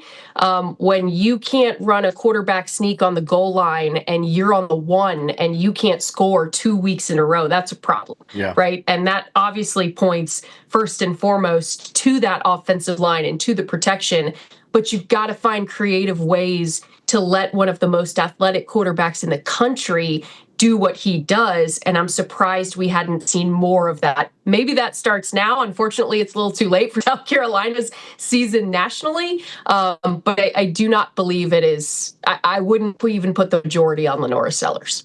Alyssa, thanks so much. Love seeing you on SportsCenter, on NBA, and of course, SEC Network. It's great to see you grow and do your stuff. I'm going to have to come to a Rockets game Thanks, now. guys. Yeah, come on. I was going to say, You know, take it easy on us tomorrow night. All right. Well, we'll talk this week, and we will see if I can get the clean sweep over you and CD and Burns. I'm not sure, but I'm pretty. Wow, that would be big, actually. I'll have That to would be look it huge. up. I doubt that's ever happened, so we'll see. But yeah. Anyway, thanks, Alyssa. We miss you over here, so we'll see you soon. Thanks, boys. See ya. Alyssa Lang on the Buppy's Catering and Bartending Hotline. We'll hit a break. We'll come back with a short segment, actually a normal segment on the other side before we start the final countdown, brought to you by La Casa Tequila. And our thanks to the College Football Playoff trophy that's here. Thank you so much for bringing that by. All right, if you are looking for insurance, you need to reach out to Rollo Insurance. If you already have them, you don't even need to listen to this. You already know the difference is real with Rollo Insurance because they are independent and they take great care of people when it comes to their car insurance, their home insurance, their ranch insurance. Start a relationship with a person who puts you first and a person that's going to know your situation, right? I have Morgan as my insurance agent. He knows our entire situation. He knows my kids. He knows the whole thing. And that's what they do at Rollo Insurance. They have a very personalized approach, and they really search for the right answers for you. And they want to make sure that you understand those options as well. So that way you don't have to pay, this high amount of money for something that maybe there's a better option for you at this place. And their independence allows them to do that. So find your dedicated insurance partner at rolloinsurance.com/TexAgs. That's rolloinsurance.com/TexAgs, 888-44-ROLLO. It is Rollo Insurance.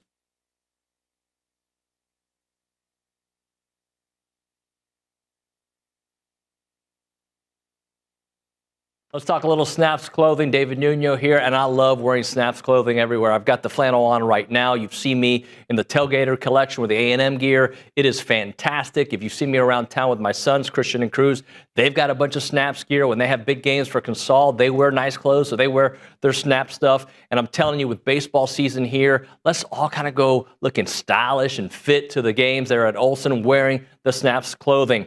As a reminder, they are the only official licensed Texas A&M Pearl Snaps maker out there. Their Tailgater collection is built for game day with breathable, moisture-wicking fabrics to keep you comfortable while you rep your Aggies in style. Now, whether you're watching the game from home or maybe you're in attendance, you're tailgating, whatever it may be, you got to make sure you head to snapsclothing.com to see everything they have to offer. It is fashionable, it is awesome, and you're going to love it.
Time to end the day with Double Dave's. Caller number 12, 979-693-1150. We'll hook you up with your choice of a dozen pepperoni rolls or a large one-topping pizza from Double Dave's. They've been serving Aggie Land since 1984 with your favorite pizza and, of course, those world-famous pepperoni rolls, reliable in-house delivery, bringing piping hot goodness straight to your door. Just click on doubledaves.com, and your favorites are on their way. So we go back to the Angry Elephant News and Social Center. By the way, the Angry Elephant might be a place that I might hang out at next week at one of the locations. I might be hanging out. Maybe Billy's going to. Maybe the McKinney brothers. Maybe some foreshadowing. We got some, I don't know if breaking news is the right, breaking rumor. Yeah, breaking rumor from On Nick, I want you to listen to this. Tell me what you think. From On Three's Pete Nakos, former LSU head coach Ed Orgeron has been in communication with Arkansas about their potential head coaching job. That is freaking I think that's awesome. like a perfect pair for the two of them. What do you think? I mean, wouldn't a perfect pair have been LSU? But I mean, this is true. Yeah, he's a very likable coach. Don't get me wrong, but He's hateable, likable. Does that make sense? No, I don't even think he's hateable. No. Didn't he get in trouble for something though? You know what I love about him? He will fight you at the beach. Oh, he will. Shirt off and everything. He's like, "Let's go, homeboy." Yeah, he fight anybody. Yeah, I appreciate that about him. Could you imagine him like calling the Hogs over there, like with that fan base? I think he would fit very well. I think Nick is right though. If LSU is just looking like because right now the talent pool and the whole situation there with their AD and everything that's crazy there, it's a cluster. Bring them back. 2-year contract. Earn it. Yeah, just get us through this transition phase, and then we can actually But LSU fans. Is it Brandon Walker who reported that initially? Is that what you were saying about Brandon Walker? Brandon Walker. Did you say Brandon? I thought I heard somebody say Brandon Walker. I didn't say Brandon Walker. Okay, where the heck did I come from? Maybe he's the one I saw on Twitter say, "Hey, I'm here. If this happens." No, you know what? It was T-Bob. T-Bob's like, "Oh, I think it was T. I don't know. It was somebody said it. Yeah, somebody out there. Somebody said something about something. Yeah. Sometime. Always. Someday. At some point. At some point. Yeah. You never know. What else? Michael on the YouTube page said, "What I love, regardless of score, every time they cut to Elko, he looks like he's having the worst day of his life. He is locked in." So apparently he did, by the way. DW is saying that I was correct because I'm always right. That's what happens when you're right. Yep. What was that again? Oh, Elko looks always like... Yeah, Elko looks like he's having the worst day of his life. I work with a couple people like that. They're just never happy, right? Just never happy. And you know what I like about that? The job's not done. No. The job is never done. To confirm, every time I play this B-roll, I think every clip he's a little angry about something. So I made that. You made that clip? I did cut those. Look, I love it. Yeah. Like, if they haven't done Gaga yet, that's the reality of the situation. Now, they're better than they were last year. Yeah. They're significantly better, but it's just one game better from a wins perspective, right? Yeah. But your goals evolve as the season plays out, right? Mm-hmm.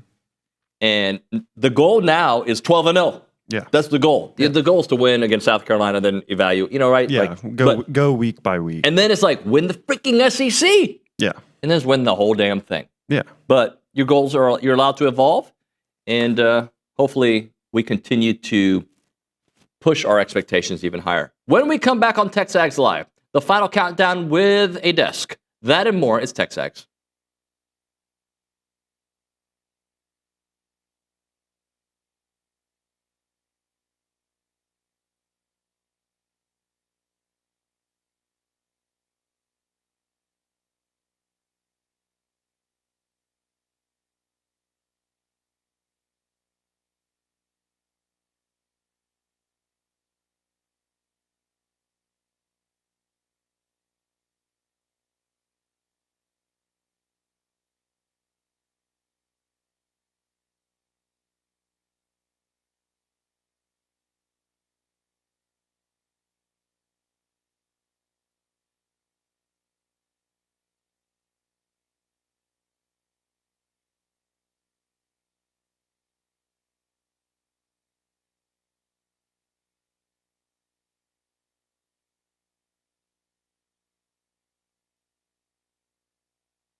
Just a couple of guys who wake up early, do hard things, and are always on time.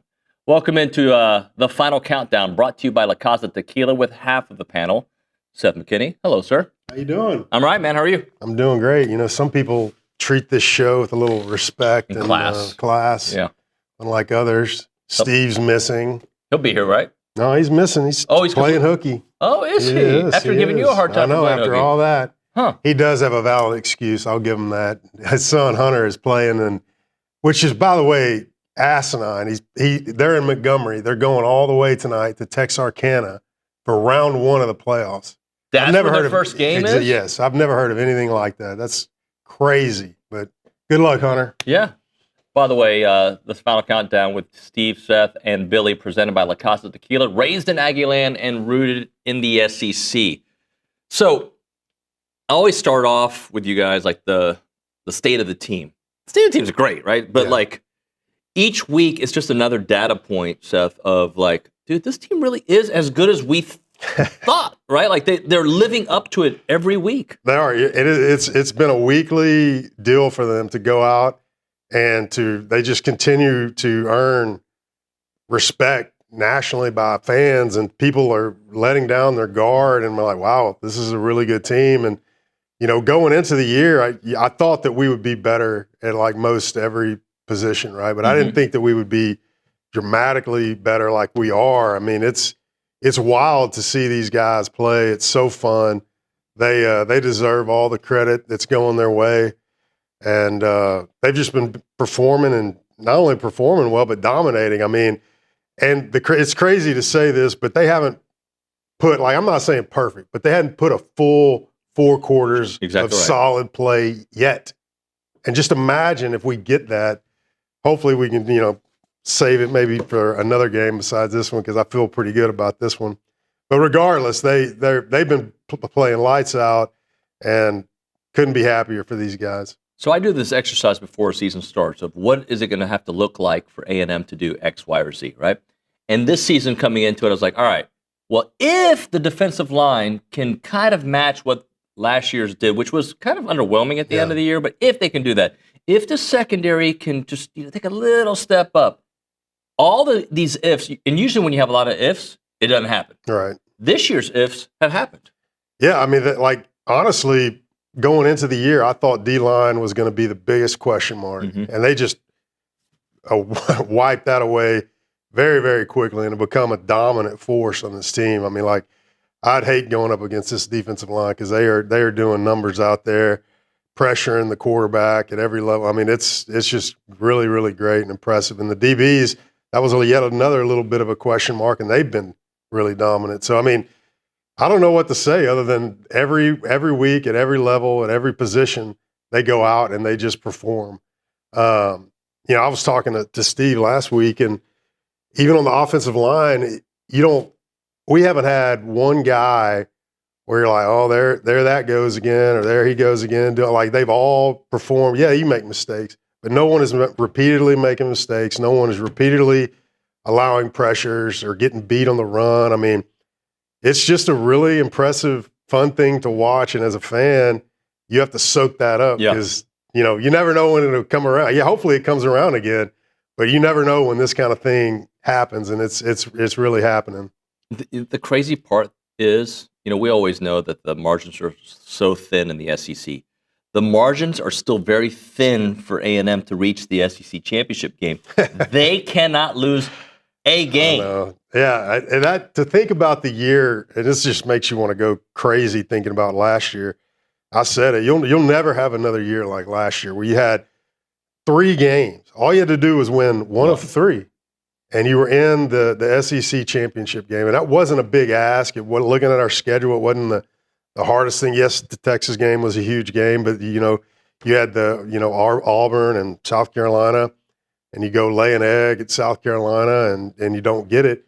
But this year, you're in a different situation where you literally have to win out. I mean, it feels like you have to win out to get there. I wasn't even going to go try to think about all the tiebreakers because I looked and I was like, that's just insane. It's almost impossible. Yeah, I mean, so it's right. Yeah. Reese, you have the.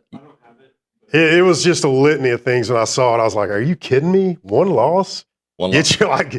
I tried to follow it, but it was tough to follow. Think about this: Texas has one loss in the SEC. Yeah.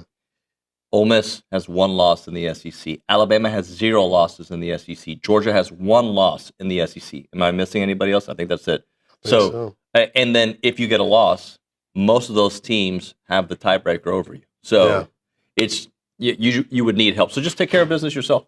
Yeah, I mean that's kind of the MO of this team is just take care of business, and that's what they've been doing. Nice of you to join us, Billy. Thank you for. It'll take 4 minutes. I know he's put the mic up and get all done, but yeah, it's been great. Guests, but it's been great, man. But it's been great. But to be in this situation, like that's SEC football, and however you can talk about the scheduling and all the quirks of that. Hopefully, they get a little of that worked out in the permanent schedule next year and following. I'm glad you said scheduling. I'm going to set him up on a tee here. Oh, I'm going to set myself up. Shout out before anything surfaces to our good friends at Good Bull. Okay. We got drug out last night. Guests in town, and may or may not have been on stage throwing out T-shirts to the crowd. So it's like Johnny said when he jumped on the Swan in that bar in Austin. And I went downstairs. Hartung was with us. So I walked Kaylee down to her Uber, walked back up. She said, you might want to go check on your guy. Yeah, that's true. Go up there. There's a pool rooftop. And I go up. He's soaking wet. I go, what happened?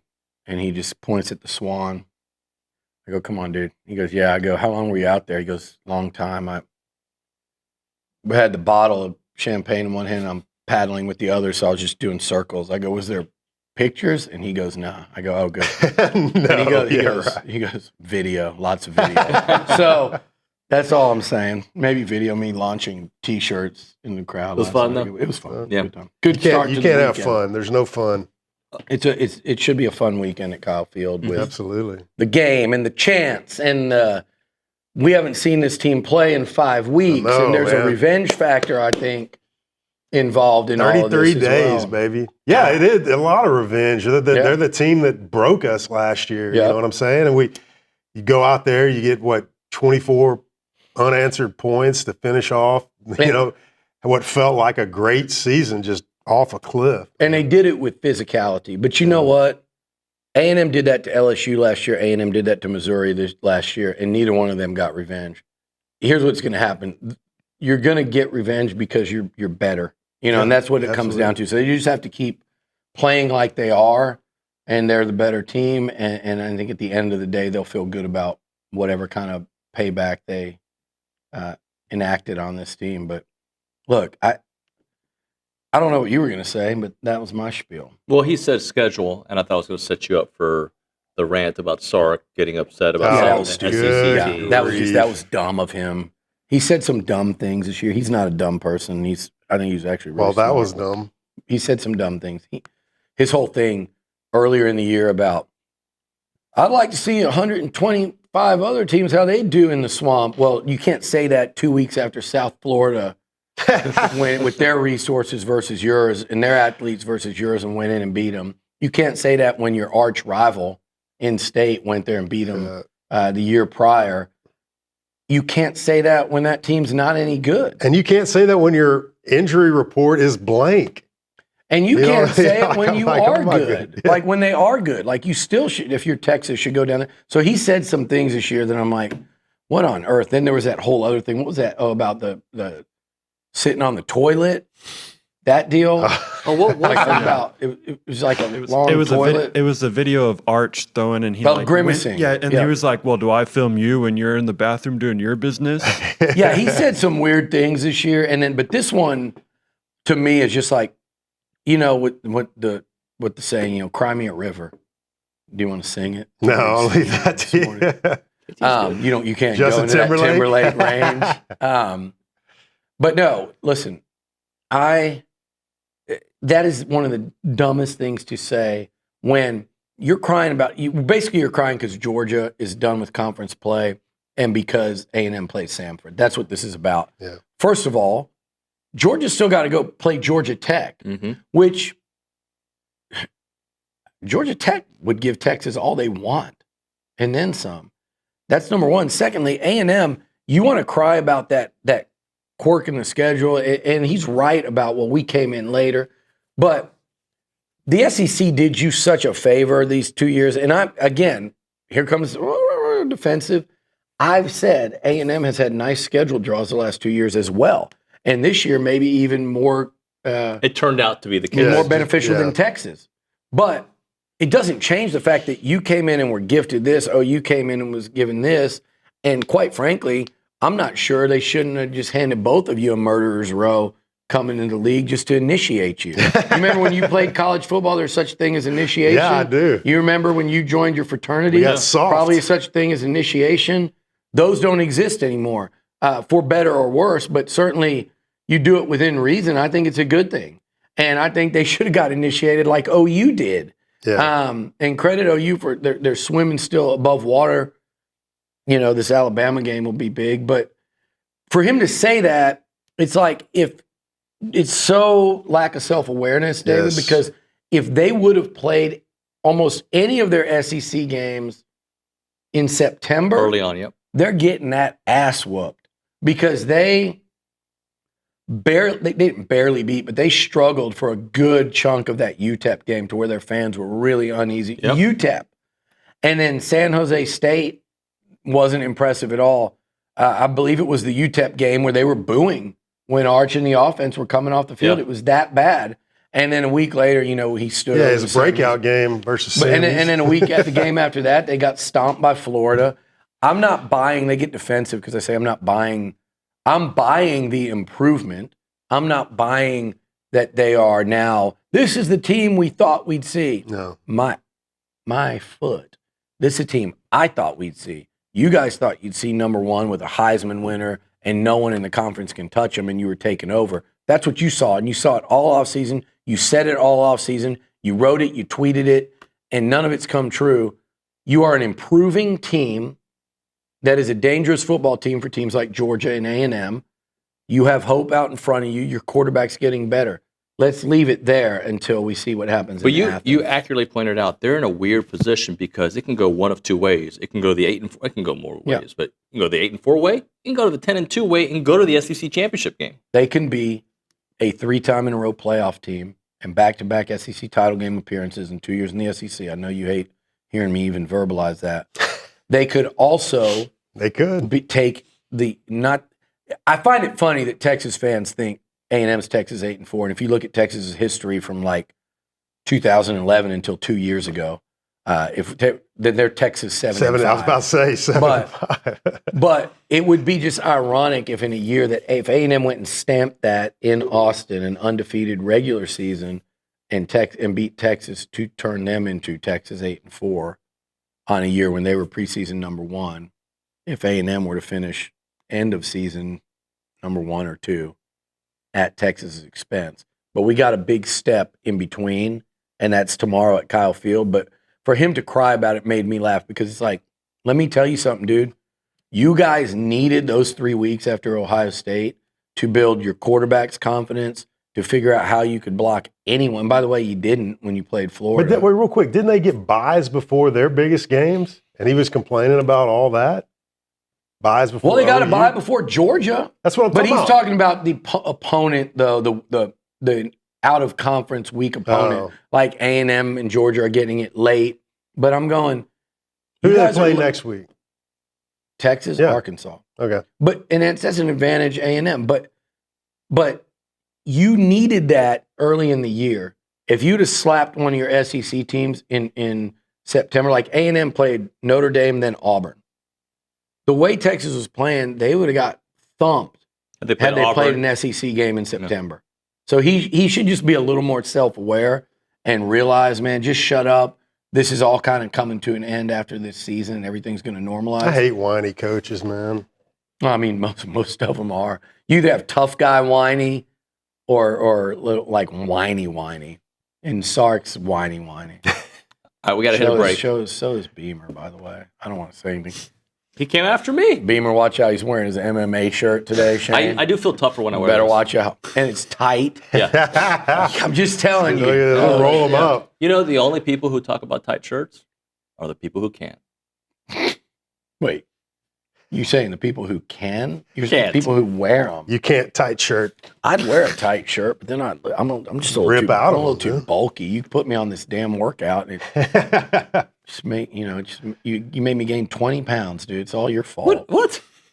Milliken Reserve Time, farm to table community in College Station. They got homes, they got trails, they got farms, they got wide open spaces with a mission to build a healthy community. Wide open spaces. Milliken Reserve connects families to nature and each other. A variety of native species found in their homes, the preserved woods, the creeks, the ponds, the gathering areas. It's amazing where you can find the white-tailed deer, the songbirds, the rabbits, and the turtles. And homeowners at Milliken Reserve sharing a legacy of conservation, which means generation after generation, coming back to that pristine countryside place, an enduring resource, and a place to come together to relax and reflect. Check out the website, millikenreserve.com. That is millikenreserve.com.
That was really funny. It wasn't on the air, though. It might be a rageaholic. I'm definite rageaholic. There's no doubt. I know. You know who else is? Who? You. Yeah. Does anybody not know that? Did you hear me on the radio the other day? He's more of a faux rageaholic. A rager for show. Just for rage for the sake of raging. I didn't wake you up this morning, did I? No, but you could have. You were up. You know what you were can up at do? 7:40. Come on. I was. You could put your phone on Do Not Disturb during certain hours. I don't like that. And you can have it so your mom can reach you at any time. I don't like that. I like. Sometimes I like to wake up and get harassed by Seth before I get up. It's a well, now great that I start to know, the day. when I wake up, I'll know I can text you. All you got to do is just emphasize or ha-ha all of the tweets, and that'll really get under his skin. Not tweets, text, like a group text. Like a group text where somebody just, oh, damn, I just got 5 texts and it said, haha, thumbs up, exclamation point, haha, LOL. It's bad. All right, the final countdown brought to you by La Casa Tequila. It's with a Z. La Casa Tequila, raised in Aggieland and rooted in the SEC. So I wanted to get with you on the offensive line that has played fantastic. Yes. What is it? 1 sack in the last 4 games. Overall, Marcel has been completely clean. What did they do in the fourth quarter, though, to open up the run game the way they did against Missouri? Yeah, I mean, if you go back, any great running team, and you can call this team great because they're doing it, they're proving it, they've got the numbers. That you just grind and you grind and you grind and you grind until you finally break a big run or break their will, and you start getting 5 yards a pop or whatever. And that's what they do, man. I mean, they're very good. They're very experienced. Yes, it started out a little slower than they wanted. It was a struggle. They never gave up on it. And then I don't know what came first, if it was Ruben's big run or if it was Marcel back there having his 30-yard run, whatever kind of set the tone to finally get us going and get us off high center and go. But they did it, man, and they continue to do it, and they continue to do it every game. And it's super impressive what they. And by the way, give full credit to our running backs, but you're doing it without our best running back too. So let me ask you something, Seth, because we were talking about this the other day, and I was waiting to get you in here to talk about it. I forget who I was sitting here with. It was Gabe. He brought up Jeff Handgartner as someone who went from tackle to center. Yeah. And was really good at both, and then played a long time in the NFL. Shout out Jeff, who can never text. When he group texts us, speaking of group text, it's something that's like so far behind. Like he must be in like some kind of weird bubble outside Austin where the news travels like a month late to him. But he's got a lot of kids to deal with too. Yeah. So anyway, he made that move from tackle to, or was it vice versa? No, tackle to center. Yeah. Or wait, never mind. It was vice versa, but he moved back. But he did it. But what he didn't do, and this is a 10-year NFL lineman probably. Yeah. What he didn't do was do it in game repeatedly during a season, and had never played center. Like, what is Trey Zune showing you this year in that ability to do what he's doing? And by the way, I think excel at center. What he's doing is, I don't know, dare I say unheard of to be doing that kind of thing. And I'm not saying it's a bad idea because it's not. I mean, it's been working. But whatever reason they're doing what they're doing is fine by me because they're having success at it. But his ability to go from left tackle to center that's insane. I mean, in the middle of a game, it's completely different worlds.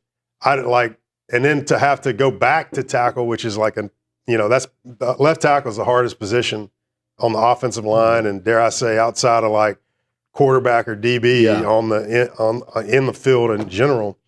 But he's doing a great job, and what he's shown has been nothing short of amazing to me. Well, and Ruben Father as well. Like here's a guy that's coming off the bench, and all of a sudden go. And I don't know if it's sometimes it's injury related, sometimes it might be like punitive, like somebody's not playing well and they take him out and say, hey, we're going to change it up. But what an asset to have. Nuño, we don't talk about it enough. And thank goodness the Aggies have star players, because that's what I said they needed in the worst way to win in this league at the highest of levels. Concepcion, Craver, Reed, Moss, you mentioned the other running backs, Bethel Roman's emerging, Cassius Howell on defense, and Torian York. As you know, like you need dudes that are about among the best in the league at their positions, playmakers. But show me an SEC champ or a national champ or runner-up or anything that didn't have a great offensive line ever. And I don't think you'd find it. And that we talked about it a lot, but people around the country didn't talk about it enough. You're worried about how this offense comes along in year 2 under Colin Klein. You should have started on the O-line, which we did, and that was that. People around the country should have noticed it more. That was going into the season. That was what I was hanging my hat on about all of the bullishness that I felt about this team was the fact that we have everybody coming back. 7. And I know. I mean, like, and depth. That's the thing that people don't talk about enough. Mike Elko and this football team. But that's great, though. 7 starting linemen came back, and you convinced them all to come back, and you also allocated the necessary NIL resources to keep them all back. But I'll say this, not only did we do what we had to do in the NIL world to get them back, they have dramatically, in my opinion, increased their earning potential by the way that they're playing this year. That's true. And that's great, man. And I think that's a story to be told to the younger guys that come up through A&M, and I hope that we get enough, longevity over there from A&M rooted players to be able to talk about, hey, man, this guy stuck around and he made millions or whatever in the NFL. And, yeah, we got to pay guys and do all that, but to be able to stick around and prove yourself and prove your draft stock, I mean, that's huge, man. And the fact that we're not talking about them all the time is a blessing. You don't want to talk about the offensive line. If you're talking about it, there's only one reason. It's because they're bad. You don't really talk about because they're great. See, I'm gonna agree and disagree with you here. And if really good move, you rarely can pull it out, but I am right now. I agree, disagree. You're right, but I do think we're talking about them like every week. Yeah. So there's a certain level that you get to that you get past that. You're like, that's where we're okay, at. you're a good O-line because we don't talk about you much, and then it's like we talk about you every week because you've passed that point. I think they're there. And the other thing, Nuño, name me to date, I understand, and I'm going to answer part of it for you. I understand Texas is still in play. And if they win tomorrow, they're very much in play. But to date, the 3 most disappointing teams in the SEC probably are who? LSU, offensive line. Auburn. Florida. 4. 5. No. Yeah. Florida, Auburn. Okay, so Florida, Auburn, LSU, Texas to date. I mean, if they go 8-4, they're in there. The team we're playing. And South Carolina. Of those 5, South Carolina, woeful offensive line play. Texas, woeful offensive line play after losing 4 starters and not addressing it in the portal. Auburn, woeful offensive line play. And I know people close to that program were telling us it was the best O-line Auburn had in 15 years. Yep. And then LSU. I don't know about Florida's O-line enough, but LSU's offensive line, woeful. Okay, so 4 of the 5 most disappointing teams through 10 weeks of a football season have major offensive line issues. And the team that has exceeded everyone's expectation in this conference also happens to have what? The best offensive line in the league. All right, we'll hit a break here. Right now, we want to talk about to elevate your game day experience. Come hang out at TexAgs for the Tesla Motors Tailgate of the Future, hosted here at TexAgs, where you can discover the full Tesla lineup on display: the refined Model S, the versatile Model 3, and the Model Y, the innovative Model X, and the groundbreaking Cybertruck. Explore cutting-edge technology, instant torque, and sustainable performance up close. Enjoy exclusive giveaways and, of course, those exciting prizes throughout the event. Capture the moment with interactive displays and learn how Tesla is accelerating the world's transition to sustainable abundance. Join us in celebration. It's Tesla Motors right here at TexAgs. See you at the tailgate of the future.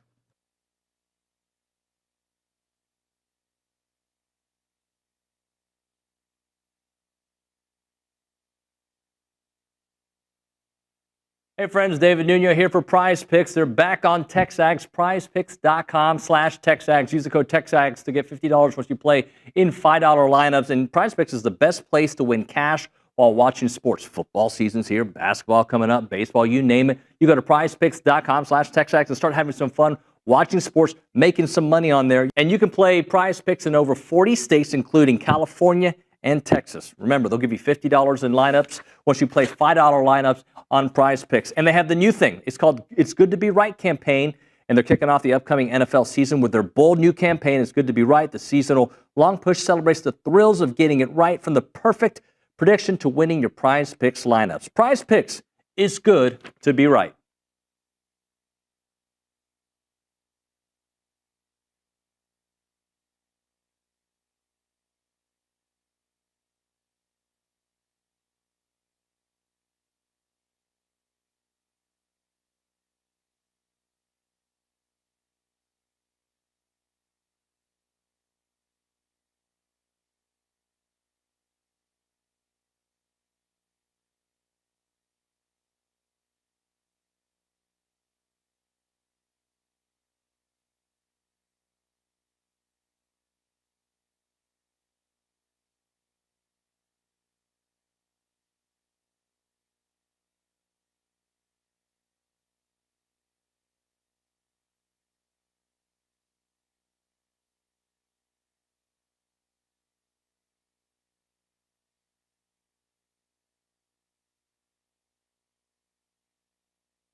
And we're back. TexAgs Live, presented by David Gardner's Jewelers Rollo Insurance Studio. The final countdown still brought to you by La Casa Tequila.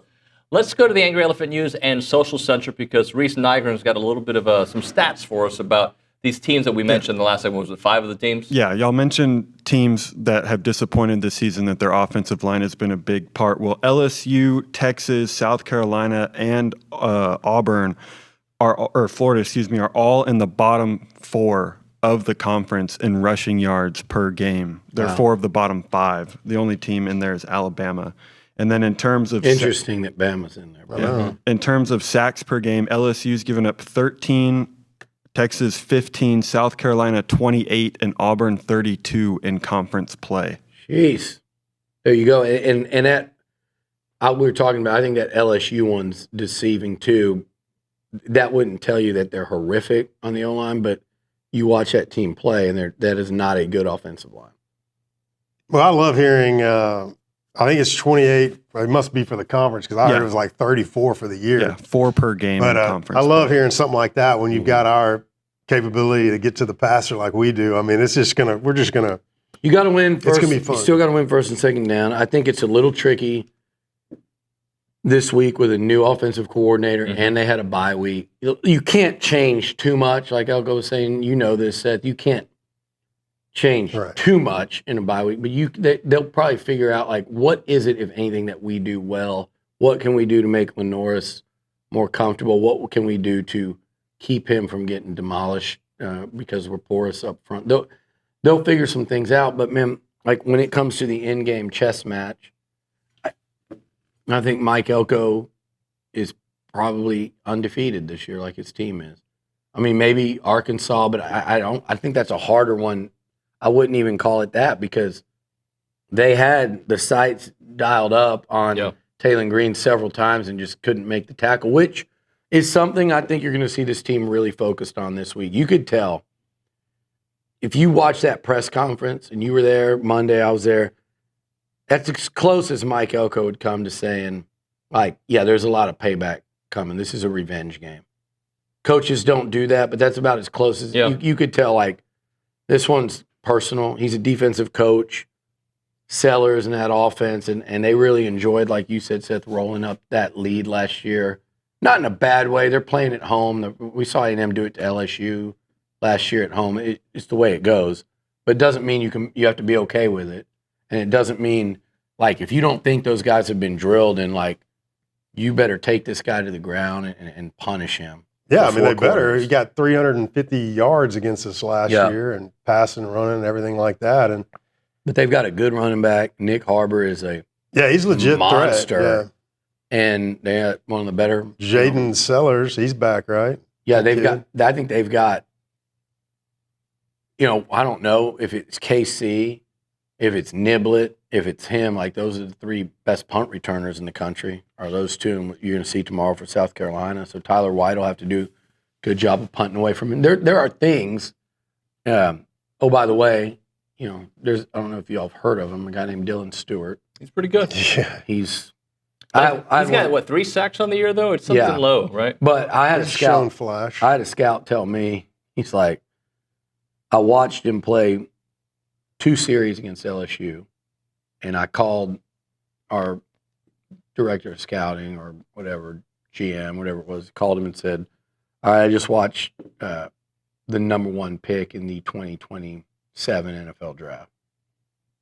Unless there's some quarterback that passes him, but this is number 1. He's like, he's a Myles Garrett type of guy. So that's what the scouts think of him. I know what the stats say. He's also been hurt. He's been banged up some this year. I've seen him leave games, but he is, it's another test for this offensive line. But they had a real test last week with those Missouri guys, and had to shuffle like we talked about, and they handled it. We've passed every test that has been given to this offensive line all year. Yeah, and it's a good. You know what? You're going to face Missouri's edge rushers, then Dylan Stewart, and then Colin Simmons in Texas. So it's fine. Like, don't you want to? It's just a weekly affair in the SEC. It's just how it goes, and we've answered the call every time. You want to be ready and tested when you go into this postseason.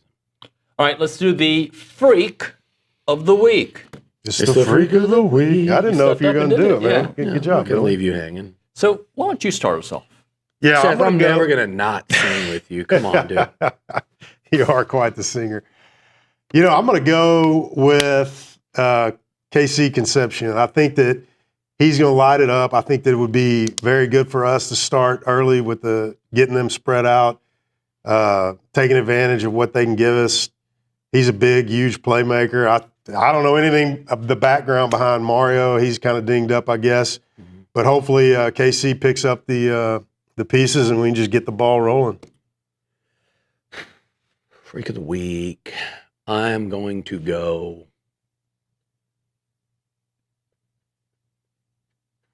I'm just thinking of this Aggie defense this week. And I went with Torian last week. I think I'm gonna go Damian Sanford this week. I like it. You know what? Like they're gonna be like, get Sellers to the ground, fly around. He's making play after play. Came and interviewed with us yesterday. Did a great job. It was a great interview. Coming off the big play against Missouri, but he seems to make one every week. I think he'll make a couple this week. He's my freak of the week, and my runner-up on defense is going to be, I'm going to go Des Ricks. I think he's finally going to get the first pick by an A&M corner this year. Those are my freaks of the week. That's a crazy stat. Freaks of the weeks. I'm going to go with, you know what, Justin in the back who works for us gave me a suggestion. I'll go with it. Torian York, who missed a bunch of tackles last year. This year he gets his revenge. Yeah. So let's go with Torian York what I just here. said, but No, exactly what I said. No, I said I would go with Torian, but I picked him last week. Yeah, so I went with him. There you go. And you didn't give your reasons. Pick somebody on offense. Come on. Ruben Owens. He's going to have another 100-yard game. That's a good one. Yeah. Ruben Owens. All right. What about Marcel Reed? Chills. Marcel Reed. That's a given. I'm getting chills right now. See, are you Seth? Chills? Marcel Reed. Look, first time home in 5 weeks. They were chanting his name late in that Florida game. This is going to be deafening. They're going to hear it from what? New York to Miami, New York to Atlanta to Miami. Like, I think Marcel and by keep an eye. Well, sleeper of the week brought to you by our good friends at the Sleep Station. Go see Jared Jared McLeod. I'll do my whole spiel again. Another week's gone by. I've not gone in for the second mattress, but I will because they do such a great job. Something about purple. Purple mattress. I don't think I'm doing purple. I'm going to do Tempur-Pedic. Heirloom. I already did Tempur-Pedic. I love it. It's great. My dog, it took him a couple months to get used to it. He's good. I had to send it back. It's too high for him. He's older now. Jumping off, not good. They brought me lower baseboards. Now he can jump on and off the bed, no problem. There you go. They look out for your dog. They look out for your back. They put me from a softer one to a firm mattress. I didn't believe them. Love it now. Go Excellent. see Jerry What can you McLeod, say? Sleep Station. So who is your sleeper of the week? I don't know if he qualifies as like sort of a sleeper, but Onyeta, man, I think that getting this team to third down, and that's what's going to make this game, a 21-point type of victory by us. We can get them to third down, let our guys do their job. They're awful on third down, and we're great on third down. So I love that matchup, and he's going to be a big part of getting us to that situation. You got one? Yeah, I'm going to go. This is a hard one for me. Ashton Bethel-Roman's been playing better and better. And if Craver doesn't play, then I think he has a significant game. So if I'm going sleeper of the week, then I'm going to go with his sidekick, with a guy that I think I'm going to go with Terry Bussey. Okay. There we go. If Craver is unable to go, I think Bethel-Roman, kind of becomes, there's co-number ones with Craver and Concepcion, but Bethel-Roman becomes that option opposite Mario with all the attention KC gets. And I'm going to go with Terry Bussey. And even if Craver does play, I think I'm going to go with Bussey to do something maybe in the return game as well, because he's a guy we don't talk about enough. Terry Bussey, I think he's one of A&M's, starting really important receivers next season. But I think he's going to make important plays in the passing game this year the rest of the way as well. But let's not forget what this guy's done in the return game. He's had some nice ones. Early in the year, he had like 3 really good ones called back. Plus, even without, he had at least 2 50-yarders called back in those first couple games. And then against Notre Dame, he had a house call in the fourth quarter in South Bend with the game on the line, down 6, called back. And then in Baton Rouge, we're seeing highlights now. Terry Bussey was a guy that got the whole thing going there. You go into halftime down. He takes the opening kick of the second half back about 50. A few plays later, you're in the end zone. A few plays after that, KC's in the end zone on a punt return, and the rest is history. All game's over. I'm going to pull one from your book. All right, Marcus Ratcliffe. Yeah. He came in, had a great interview with him. He did. You chatted with him for a little bit before that. He's fantastic. And I think a lot of the folks that have come in here have had some pretty nice games. I'm going to go with Marcus Ratcliffe. Well, who was it yesterday? Sanford was talking to me about Ratcliffe. He's like, he's not getting as much praise as he should be, is what he was saying. He's a guy that just has really been a good player for us on that defense. And he kind of can do everything. Yeah. And by the way, Seth, what he's doing for veterans and donating money out of his NIL pocket for awesome. every turnover the trip defense to Normandy. Scores, trips to pay for trips to Normandy for World War II veterans. More people should be talking about that. He posted on the site. So if you guys missed it, just look up that post by Marcus Rack. I said Mark. But look up his post and decide if you're inclined to help out. I think it's one of the coolest causes for a college athlete in today. All we hear about is NIL, and this is like when you see that, you go, man, it's great that these guys have an opportunity to do this now that they did for him. All right, we'll hit a break here. We'll come back with our Pick 6 brought to you by Prize Picks. Right now, we're talking about the Association of Former Students. If you live in Aggie Land and need a new job, if you want to relocate to Aggie Land, maybe the Association of Former Students is the place you can look at to try to find your newest job, because they typically have openings in several departments, sometimes fundraising, sales, marketing, communications, many different areas of potential there. And they're the nation's premier alumni association and the oldest organization supporting A&M and part of that Aggie network. They play a part in every Aggie story from Howdy to here. Don't miss opportunities to help out the association with Howdy socials, Aggie Reading Day class reunions, Aggie muster, and everything in between. Join a team that exemplifies those Aggie core values of excellence, integrity, leadership, loyalty, respect, and selfless service, all in support of that worldwide Aggie network. So if you're interested in joining the team or sharing with someone that would be a great fit, please visit tx.ag/association jobs to apply and get more information on each position. It is the Association of Former Students.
I'm done. And we're back. It is TexAgs Live. We're presented by David Gardner's Jewelers. We're in the Rollo Insurance Studio. It is the final countdown brought to you by La Casa Tequila.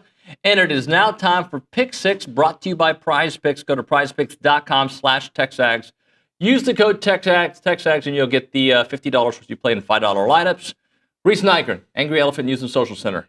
Do y'all want the standings before you can talk about how I did last week? Yeah, we were just getting destroyed. last week, David and Seth both went 4-2. We had a good week, buddy. OB went 3-3. Steve and Billy both went 2-4. But Jamie McCoy went 5-1. We might as well just mail it in for the rest. He's destroying us. I think he's like 8 games up. It's ridiculous. Yeah, he is. Yeah.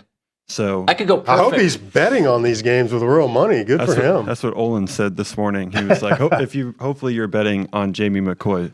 The first game of the Pick 6. By the way, let me just say this. It looks like we'll probably go a little long. Yeah. We will continue that on texags.com and on our YouTube page. There you go.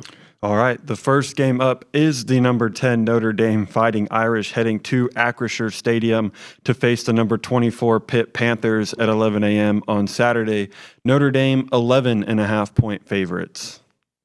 Yeah, I'm going with Notre Dame on this, especially after Narduzzi's enthusiastic, pep rally speech he gave about not caring about this game if they get blown out or whatever. So I'm going Notre Dame. This is a Buckeye, in case you're wondering.